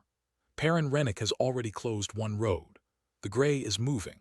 I would be building the most valuable object in the barony and laying it out in the open across 18 miles of country I cannot guard.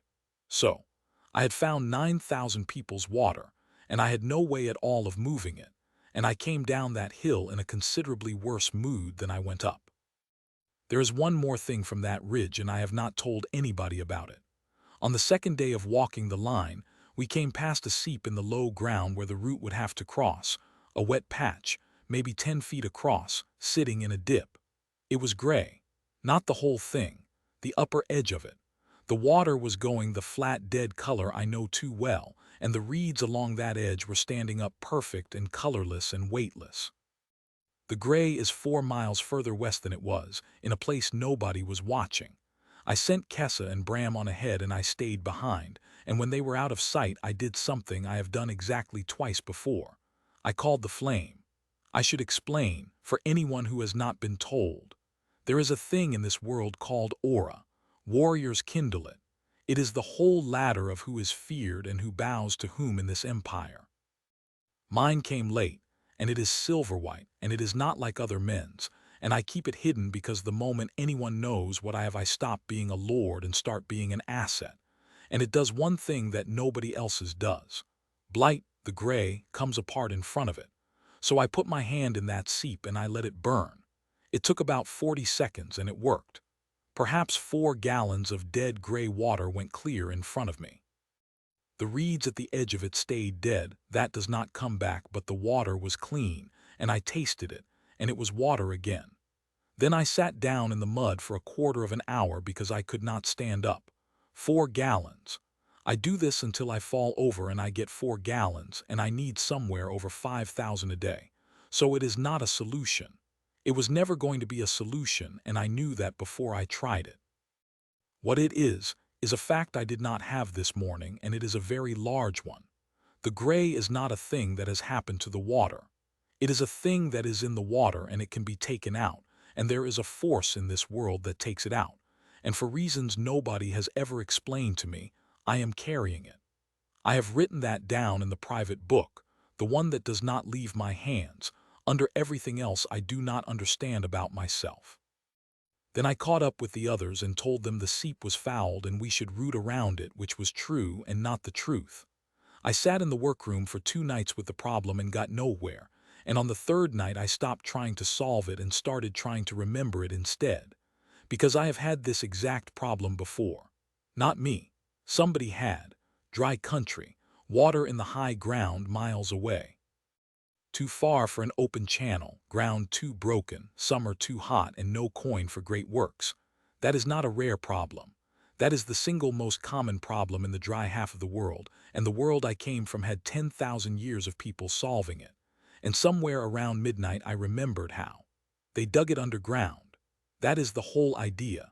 It is so simple that when I explained it to Bram, he thought I was making fun of him. You do not build a channel across the surface. You dig a tunnel, starting at the water in the hills, and you run it downhill through the rock all the way to the town, and the water flows along the floor of the tunnel by gravity and comes out at the other end. That is it. That is the invention. The Persians built them. So did half the dry world after them. Some of them are 2,000 years old and some of those are still running today, which is to say still running in a world I will never see again. And every single problem I had on that ridge, this answers. The broken ground does not matter because you are not following the surface. You are cutting your own line through the rock and you cut it to fall gently and continuously all the way, whatever the ground above is doing. The gullies do not matter. You go under them. There is no bridge because there is nothing to bridge. The summer does not matter. Nothing evaporates from a tunnel. It is dark and cold and closed. Every gallon that goes in at the top comes out at the bottom. And it cannot be cut, which is the part I have thought about most. There is nothing on the surface for an enemy to break. 18 miles of the most valuable thing in this barony, and from above the ground it is invisible. And the gray cannot foul it because it draws from inside the rock and not off the surface. Whatever the gray is, it comes across the top of the world. This runs underneath it. The difficulty is the digging, and it is not small. You cannot dig 18 miles of tunnel from one end. The men at the face would suffocate long before they got there, and you could not get the spoil out. So you dig shafts. A line of vertical wells sunk from the surface, straight down to the level of the tunnel, spaced perhaps every 100 paces along the whole 18 miles. Then teams work outward from the bottom of each shaft, digging toward the teams either side of them, until the sections meet and the tunnel is continuous. The shafts do 3 things. They let the men breathe. They let the spoil come up, and afterwards they let anyone climb down and clear a blockage forever. 18 miles at 100 paces is somewhere over 300 shafts, and the whole tunnel has to fall, gently and continuously, all the way from the hills to the town. Not much. About 1 foot in every 1,000. Too steep and the water runs fast and tears the floor out. Too flat and it stops and silts up and you have built 18 miles of nothing. 1 foot in 1,000 over 18 miles, surveyed from the surface, down 300 separate shafts by men who cannot see from one to the next. That is the actual problem. The tunnel is only digging. The level is the thing that will beat us if anything does. The Dominion gave it to me while I was drawing it, which it does sometimes when I have got most of the way to something on my own. Blueprint recorded. Subterranean conduit. Requires 400 laborers sustained. 300 to 340 shafts. Continuous fall of 1 in 1,000 surveyed. Estimated 3 years. Note, this work exceeds the capacity of any holding of your rank on this frontier. Note, it does not exceed yours. I read that last line several times. I do not know whether the Dominion was being encouraging or simply accurate. It has never been encouraging before, so I assume it was accurate, and I have decided to find that more frightening than comforting. Bram did not believe me for about a quarter of an hour. Not the tunnel. He believed the tunnel. He is an engineer. He could see it as soon as I drew it, and he was ahead of me on 2 details before I had finished the sketch. What he did not believe was that it had been done before. Bram said, "Where?" Aldric said, "A long way from here." Bram said, "That is not an answer, and you know it is not." He was leaning over the drawing with both hands flat on the table. "Somebody has built this. You are not guessing. A man guessing does not put the shaft spacing in before he has drawn the tunnel." He looked up. "Who built it?" And there it was again. The thing I run into perhaps twice a year with Bram, and perhaps once a month with Gareth, which is that the people around me are not fools, and a man who arrives with a complete answer to a problem nobody here has solved is a man with something behind him. I gave him what I have given everyone else, which is a piece of the truth with the shape of it removed.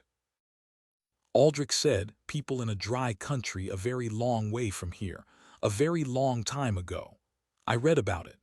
I cannot show you the book, and I am not going to try to explain how I read it." He looked at me for a long moment.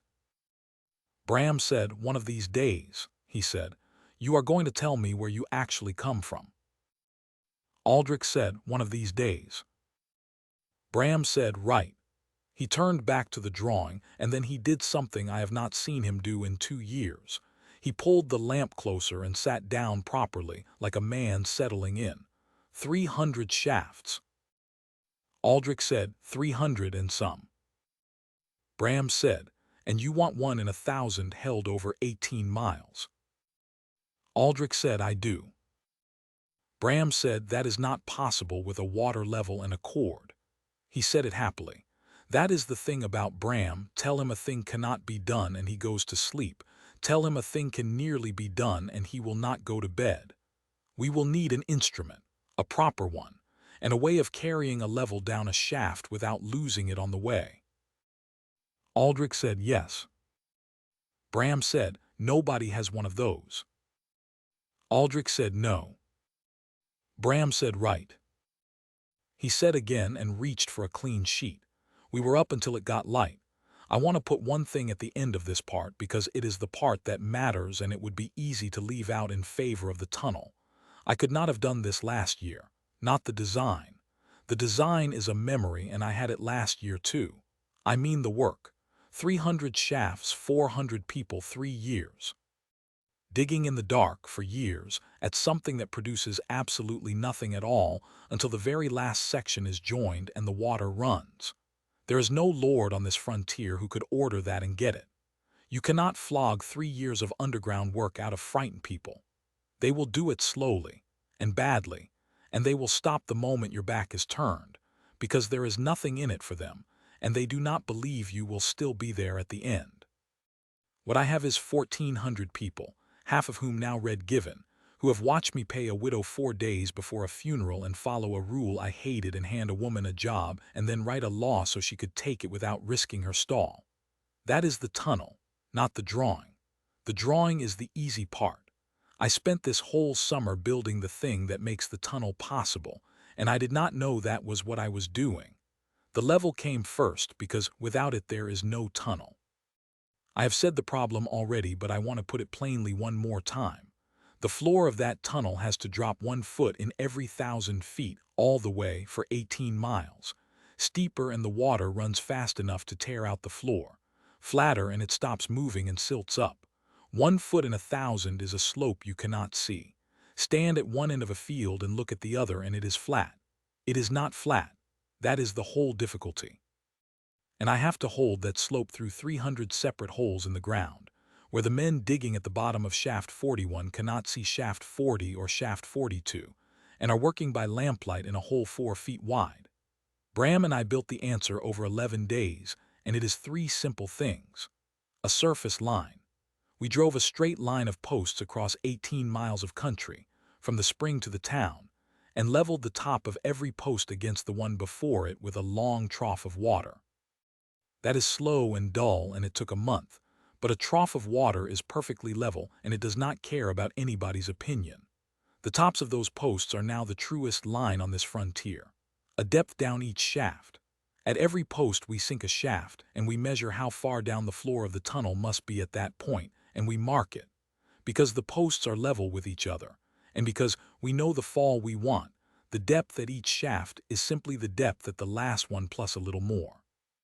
It is arithmetic that a clerk can do and a boy can check, and a plumb line and a cord at the bottom. The team at the bottom of each shaft hangs a plumb line from the mark, stretches a cord to the team working toward them, and digs to the cord. They are not surveying. They are following a string. That is the whole instrument. A trough of water, a measuring rod, a plumb bob, and a cord. Bram wanted something clever for 2 days. I let him try because he is usually right and because he enjoys it. On the 3rd day he came back and said the string was better, and then he was in a foul mood for an afternoon, and then he was fine. We opened the first shafts in early autumn, not at the spring end. At the town end, which is the opposite of what everyone expected and is the only sensible way to do it. The reason is simple, and it is about morale rather than engineering. If you start at the spring, then for 2.5 years you have a tunnel that goes from the water to the middle of nowhere and delivers nothing to anybody. If you start at the town and work outward, then every shaft you join brings the water a little closer, and the town can walk out and look at where it has got to. I want people to be able to walk out and look at it.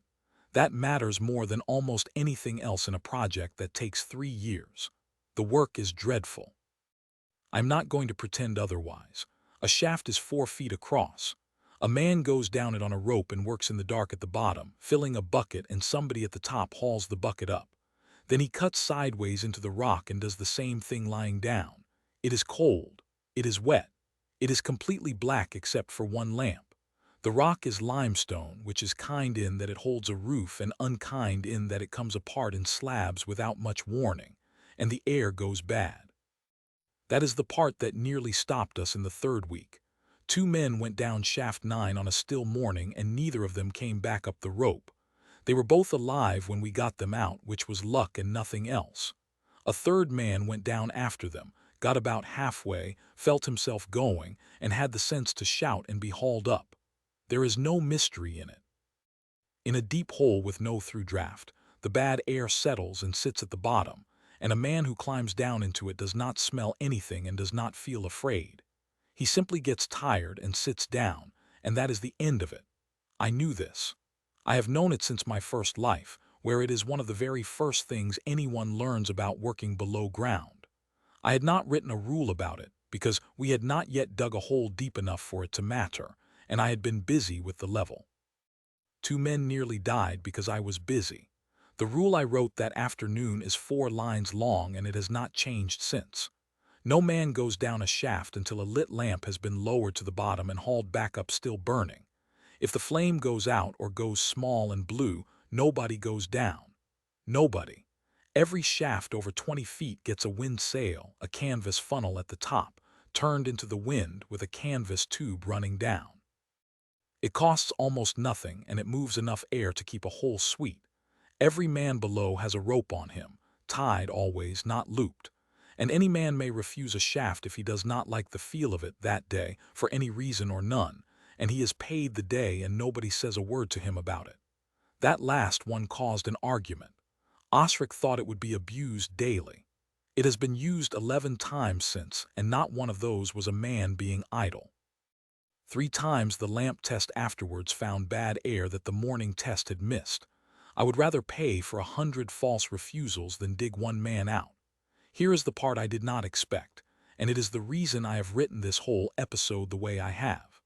The tunnel is not being dug by 400 people. It is being dug by 41 crews. That was Ren Alder's doing, about a month in, and it came out of the work schedule rather than out of any grand idea. She pointed out that men were being sent wherever there was a gap, so nobody ever worked the same hole twice, and nobody felt that any particular hole was theirs. So she stopped doing that. Every crew gets a shaft. It is theirs. Their number is cut into the capping stone at the top of it, and when their section joins the next, the join is recorded in the book under both crews' names. The piece rate is paid per yard of finished tunnel, inspected. Bad ground is paid at a higher rate, which took Bram and me a week to price, and is the single most argued over line in the barony, and the ownership rule applies underground the same as above. A crew that works out a better way of doing something, and they have, 4 times now, owns it. The barony pays them for the improvement by name in the square.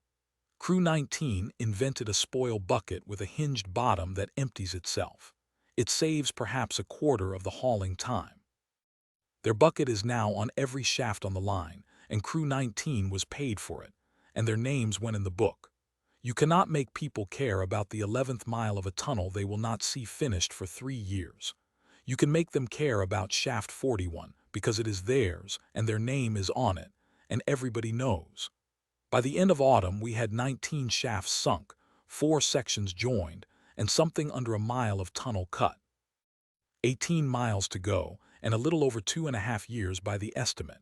And on the last week of autumn, Osric came to see me and said that the 11 weeks he had warned me about in the summer were now 3. The salt was still in the sheds. The road was still shut. I had 400 people underground, 41 crews with their names on the stones, a fund I had promised to pay, and about 3 weeks of wages in the box. I have not written about the man who read bought since the summer because Hugh asked me not to interfere and I did as I was told. This is what happened while I was digging holes. His name was Sim Barrow. He is a carter. He has been in Duncairn 19 months. He brought a wife and a son. He took the charter terms and a plot on the eastern edge, and he has never once been in trouble for anything. He drove the salt road south. Which is to say, he drove it until it closed, and after that he did short runs and mended other men's harness and complained about the road like everybody else. That is the whole of what anyone knew about him. Hugh did not follow him. I want to record how he actually worked it because it was nothing like what I imagined. He looked at the man's family. You do not start with the man, my lord. You start with what could be held over him. He said it in the flat way he says these things. A man is not bought with coin. Coin makes him feel like a traitor, and a man who feels like a traitor argues with himself and eventually stops. He is bought with something he cannot fix. Sim Barrow has a brother. The brother stayed behind in the Kelmere when Sim came north, and the brother has a holding there, and the holding was 3 years behind on its rent. A man 3 years behind on his rent is a man whose lord can put him and his children on the road in an afternoon, lawfully, with nothing. Hugh said that is the rope. Somebody in the Kelmere told Sim Barrow that his brother's arrears could be forgiven, or could be called in tomorrow, and that which one happened was going to depend on how helpful Sim felt. Aldric said how long? Hugh said 14 months, near enough. 14 months, which is longer than the road has been shut and longer than I have been at odds with Perrin Rennick, and that was the first thing that did not fit. What Sim Barrow passed was not secrets. There are hardly any secrets in Duncairn worth the name. I post most of what I do on a board in the square, which Hugh tells me is the most annoying thing about working against me. What he passed was shipping. How many bags of salt went south in a week? Which days the carts ran? How many carts? What the sheds held? When the pans yielded and when they did not. For 14 months, somebody in the Kelmere has known exactly how much salt Duncairn produces, exactly when it moves, and exactly what it is worth to me. and then in the spring they closed the road. I had assumed the road was closed because Perrin Rennick hated me, and that the timing was about the feast. It was not, or rather that was the excuse and not the reason. The road was closed by a man who had spent 14 months finding out precisely how much pressure it would take, and precisely when in the year it would hurt most, and who knew to within a few hundred bags what my sheds could hold before I had to stop making salt altogether. That is not a young man's grudge. That is a plan. Aldric said, "It is Voss." Hugh said, "That is what I thought too, my lord, for 9 weeks. He put a folded paper on the table. It is not." The man on the other end of Sim Barrow's rope was Corbel. Corbel is Lord Perrin Rennick's steward. He collects the rents in the Kelmere. He has held that post 11 years, and he is the man the carter with the broken axle told me about last spring, when he said the rents had gone up twice, and the villages were fairly sure a good deal of it never reached Thornhold Hall. Corbel has been stealing from his own lord for years. I knew that last autumn. I said so out loud at Perrin's own table in front of 40 people, which is a thing I have written about elsewhere and am still not sure was wise. What I did not work out, what took Hugh 9 weeks and a great deal of patience to establish, is why a thief who is stealing from a duke's son would spend 14 months running a man inside my town. The answer is embarrassingly simple. Corbel is not working for Voss and he is not working for Perrin. He is working for himself, and what he sells is knowledge of the salt trade. He knew what Duncairn shipped. He sold that to buyers on the coast, who used it to price against me. He has been quietly making money off my accounts for over a year, and I have been wondering why my salt kept fetching slightly less than it should. And when I stood up at that feast and told Perrin Rennick, in front of witnesses, exactly where to look in his own ledger to find his steward's theft, Corbel did the only thing available to a frightened man with one lever left. He persuaded his lord to close the road, not to hurt me, to make certain that I was too busy drowning to say anything else about him, and to give his own lord a reason to be pleased with him at the exact moment his lord was being told to go and read his own accounts. I sat with that for a long time. Every single thing that has gone wrong in this barony this year, the empty treasury, 11,000 bags in a shed, 400 people digging on wages I cannot pay past 3 weeks, comes from a frightened middle-aged clerk protecting himself. Not from Earl Voss and his patient decade-long war. Not from a duke's son's hatred. From a man who has been stealing candle money for 11 years and did not want to be caught. I said something to that effect to Hugh, and he did not agree with me, and his answer is worth writing down. "You are disappointed because it is small, my lord." Aldric said, "I am." "It is always small." He almost smiled. "It was small with me. A great earl did not sit down and plan the ruin of Duncairn through me. A man I had never met found out that I had a daughter and wrote to somebody. That is all it ever is. People imagine their enemies are enormous because it is easier than knowing that a clerk you have never heard of can take your winter off you. Now, what I did about Sim Barrow. I did nothing to him. I want that plainly recorded because it is the one part of this business I will not have written down wrong later. Hugh went to see him. Not with soldiers, not at night, and not in a room with a door that locks. He went to his house in the evening and sat down and told him what we knew, and then told him that the barony would pay off his brother's arrears in full, that day, and that there was no condition attached to it. Sim Barrow did not believe him, and then he did, and then he was not able to speak for some time. He offered to leave. He offered to go to the wall and be judged in the square, and I have thought about that since. He wanted the public thing because he wanted it finished. I did not give it to him, which may have been wrong. What he does now is drive the salt road again, and once every few weeks he passes something south to Corbel, and what he passes is exactly what Hugh gives him to pass. The arrears cost me 11 marks. 11 marks, to turn the only rope into my town around and point it back the way it came.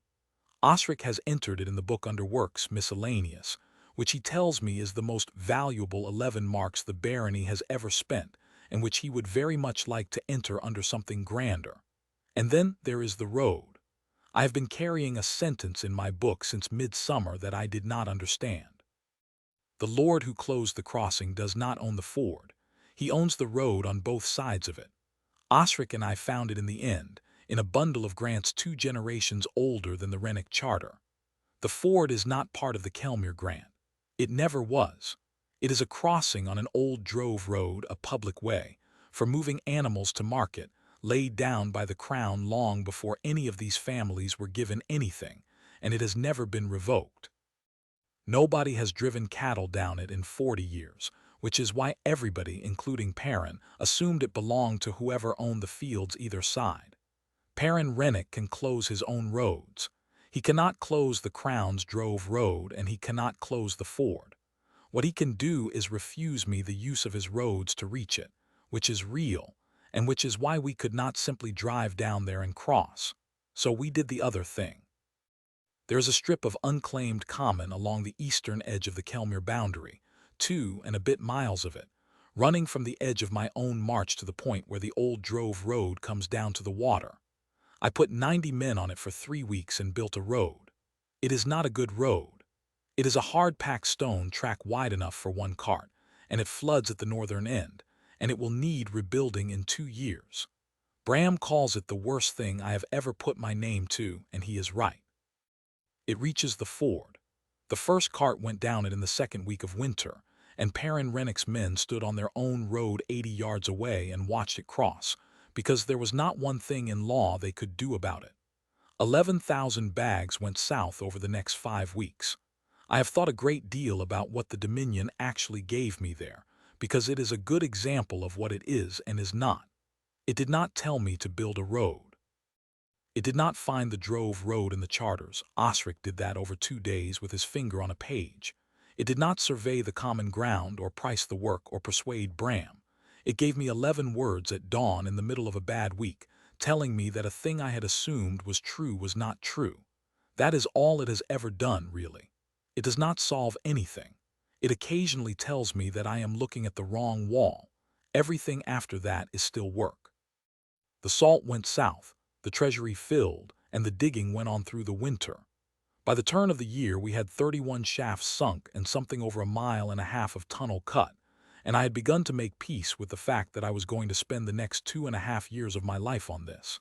Then a man asked me a question, and it was the most expensive question anybody has ever asked me, in the sense that it saved me about 18 months. His name is Aldric Vale. He is a crew foreman, one of the 41, and his shaft is number 11, which is out on the flats about 1.5 miles from the town wall. He is not a clever man in the way people usually mean it. He cannot read. He is somewhere near 50, and he was a drover before he came here. He stopped me on the line one morning in the 2nd week of the new year, and he had the particular look of a man who has been chewing on something for a while and has decided he is going to be a fool out loud. Aldric said, "My lord, can I ask a daft one?" Aldric said, "Always." Aldric said, "We are digging toward the town." Aldric said, "We are." Aldric said, "So we can bring water to the town." Aldric said, "Yes." He pointed away to the northwest, at nothing in particular, and then I realized it was not nothing. Aldric said, "Then why are we digging toward the town when the town has already got a channel?" I did not say anything for what Kessa later told me was about half a minute. The aqueduct, 11.25 miles of covered stone channel running from the dead spring in the west down to the town.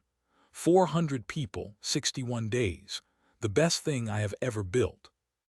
I had written about it at the start of this account, and I want to quote myself exactly, because it is the most useful sentence in the whole book, and I did not notice I had written it.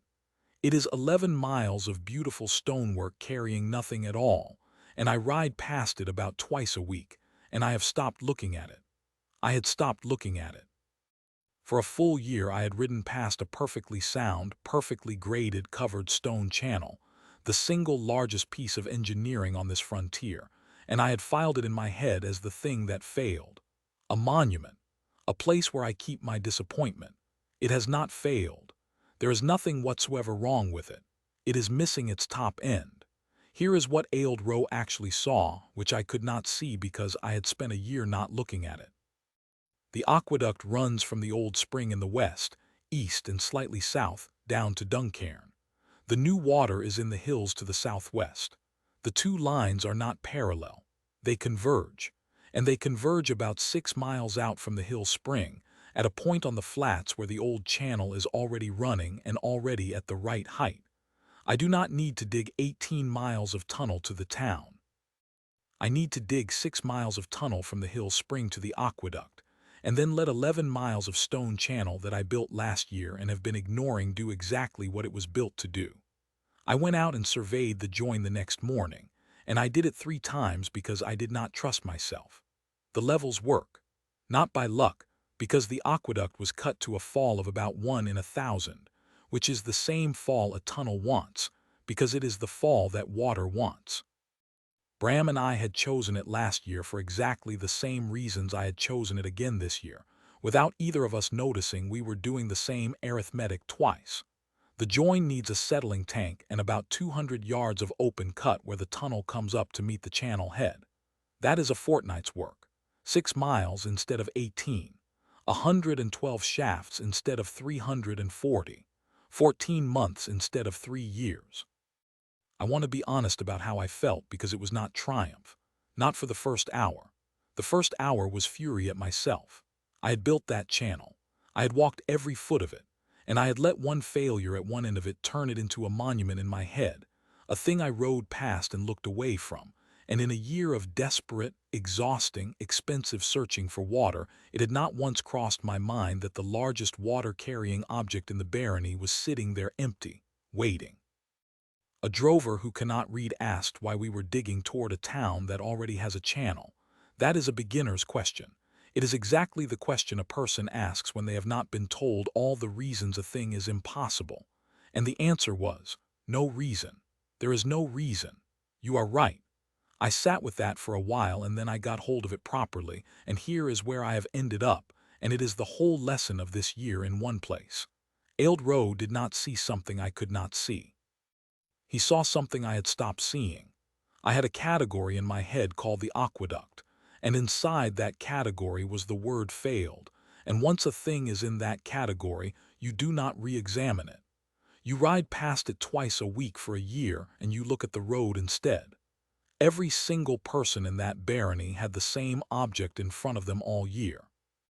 The one who said something out loud was a man who had only been here 11 months, had not watched it fail, had not felt anything about it, and therefore looked at it and simply saw a long stone channel with nothing in it. I have written a new line in the working book, under the one about asking the right question. The thing you have stopped looking at is the thing to look at. And I have done something about it, which is that Ailed Row is paid the full bounty, the highest sum ever paid under it. And I had to invent a rate because 10 pennies was an insult, in the square, with the reason read out, so that every person in Duncairn heard precisely what happened. A man who cannot read saved this barony 18 months and about 9,000 marks by asking his lord a daft question. I want that repeated in every alehouse on this frontier. I want the next man with a daft question to have absolutely no doubt about what happens to people who ask them. Bram said, "You are taking this well." Aldric said, "I am not taking it well at all. I am pretending to take it well in public, which is different, and you are not to tell anybody." Bram said, "I watched you build that channel." He was looking off toward it. "You know what you did. You finished it and the spring died and you decided you had been beaten. And a man who has decided he has been beaten stops taking inventory." Aldric said, "That is unpleasantly well put." Bram said, "I have been beaten more than you. You pick things up." We moved every crew to the new line in the 3rd week of the year, not without argument. 31 shafts on the town line were abandoned, not filled in, capped, because I have learned not to destroy things I might want later. The crews whose shafts those were took it hard, and Wren Alder had to redo the entire work schedule in 4 days, and she told me exactly what she thought of me while she did it. Then the digging went on in a different direction for 14 months. I am not going to write all of it down. 14 months of the same work is 14 months of the same work, and there is a limit to how many times I can describe a bucket coming up a hole. Here is what it cost. 112 shafts. The deepest is 91 feet, and it is out in the middle of the flats, and it took one crew 9 weeks on its own. 2 men dead. Niall Hurst, 44, killed by a roof slab in the 8th month. Adan Cool, 19, who fell down a shaft in the 11th month because a rope was worn and nobody had checked it that morning. I am writing both names here because I read them out in the square, and because the fund paid both families within the day, and because Adan Cool's death was preventable, and the rope rule now says every rope is checked and marked daily by a named man. 940 pounds of iron, mostly picks and bucket bands, most of it replaced twice. Somewhere over 4,000 marks, which is more than the barony earned in its first 18 months of existence, and 14 months of 400 people's lives, working underground in the dark at something that gave them nothing at all until the very end. The last section was joined on a Tuesday in the spring. Shaft 97, out on the flats where the tunnel comes up to meet the aqueduct head. 2 crews had been cutting toward each other for 11 days, and both of them knew they were close, and neither of them would stop, and Wren Alder eventually went out there herself and made them both go home for a night because she said she was not having anyone die of tiredness at the last yard. They broke through in the middle of the following morning. They were 4 inches out. 14 months, 6 miles of tunnel, 112 shafts. A fall of 1 foot in 1,000 held the entire way with a trough of water and a piece of string, and the 2 faces met 4 inches off. Bram sat down on the spoil heap and laughed until he had to be helped up. We opened the head gate at the spring 3 days later. I want to describe this properly because it is the best thing that has happened to me in 2 lives. Nobody works on the day. That was Myra's decision, and I did not argue. The whole town came out, not to the spring, which is 18 miles away up a hill, but to the town end, where the old aqueduct comes down to the header tank inside the wall. 1,400 people, and the ones who could not walk were carried, and the children were up on the wall because they always are. And then we waited a very long time. That is the part nobody thinks about. 6 miles of tunnel and 11 miles of channel is a long way for water to travel, and it goes at a walking pace, and it has to wet 17 miles of dry stone before any of it arrives. We waited 9 hours. There was a rider posted every 2 miles down the line, and every so often one would come in at a gallop to say it had passed him, and the town would cheer, and then there would be another hour of nothing. By the 6th hour the mood had gone very quiet, and I could feel 1,400 people beginning to prepare themselves, gently, for the possibility that it was not coming. I stood by the tank and did not say anything to anybody, because the only thing I could have said was that the arithmetic was correct, and there is a point past which arithmetic is no use to a crowd. It came in at about the 9th hour in the last of the light. You hear it first. There is a sound in a dry stone channel about a minute before the water, a sort of rushing sigh, air being pushed along in front of it. An old Sarn, who is 70 and has spent his whole life on water, heard it before anybody and put his hand up. The whole square went silent for that minute. 1,400 people, listening to a noise in a pipe. Then it came out of the mouth of the channel into the tank, brown for about 4 seconds with the dust of 14 months, and then clear. I have been trying to write down what the town did, and I do not think I can. Some of them cheered. Rather more of them did not, and that is the part I keep thinking about. A great many people simply stood there and cried, quite openly, including men I would have said were made out of leather. Ilsa Marrow was there. I had sent a cart for her, and it took most of a day to fetch her in, and she complained about it the whole way. She stood at the front and looked at the water coming out of the pipe and said one thing, which I heard because I was standing next to her. "That is my goat's water." Aldric said, "It is."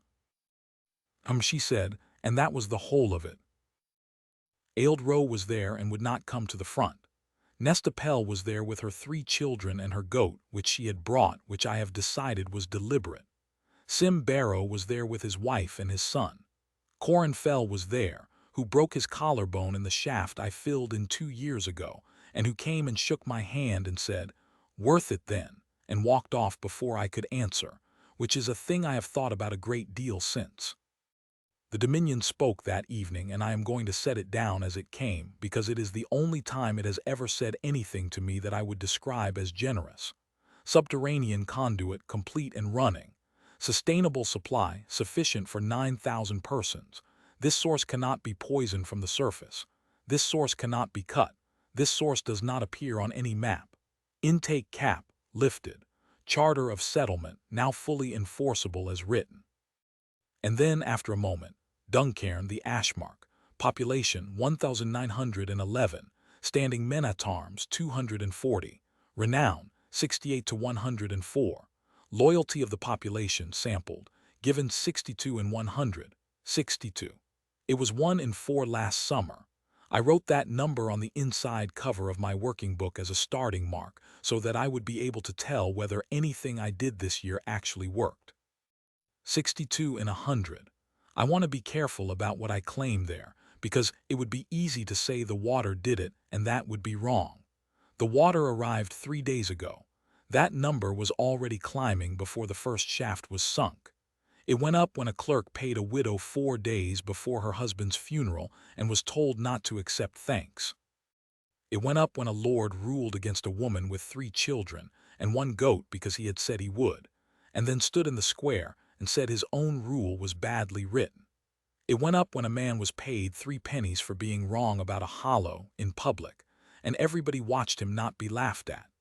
It went up when a woman kept her market stall and took a post at the same time, because a law was written so that she would not have to gamble her living on my continued existence. The tunnel is the thing everybody will remember. 6 miles of it in the dark in 14 months. The tunnel is not what I built this year. What I built this year is a town where a drover who cannot read will stop his lord on a path and say, "Can I ask a daft one?" And I would trade the tunnel for that, because I can always dig another tunnel, and I do not know how to make that second thing twice. There are 3 things I have not settled, and I am putting them at the end so that I do not pretend this year finished tidily. The first is the gray. It is 4 miles further west than it was, in ground nobody was watching, and I found that out by accident while walking a line for a tunnel. Nobody is measuring it properly. I have been so busy with water that I have taken my eye off the thing that took my water in the first place. Kessa starts a proper survey of the whole front next month, and I should have ordered it a year ago. The second is Corbel. He is still Lord Perrin Rennick's steward. He still has a man in my town, or believes he does. I have chosen, so far, to leave the rope where it is and use it. I am aware that this is a decision I am making every single week, and that at some point a frightened man is going to do something worse than close a road. And the third arrived at dawn this morning, and I do not understand it at all. Harrogate has not lost a single tenant in 6 years. That is the whole of it, nothing else. Harrogate is one of the 7 frontier grants. Lord Gaunt Eimer holds it, and I have written about him once before, in the report Osric brought me a year and a half ago, that his lands are quiet, his revenue is steady, his villages are intact, and that not one villager anywhere on his ground would say a single word about him at any price. Every other grant on this frontier has bled people for 5 years. Mine has gained them. Eimer's has done neither. Not one tenant. In 6 years. Not one death, not one marriage away, not one man walking off to the coast or to me. That is not what a well-run place looks like. I have run one for 3 years now, and I know exactly how many people leave a good town, and the answer is some. People always leave. They leave to marry, to follow work, to be nearer a mother for no reason at all. Nobody leaves Harrogate. I have written it in the book with the other ones I cannot read yet. I think I am going to have to go and look.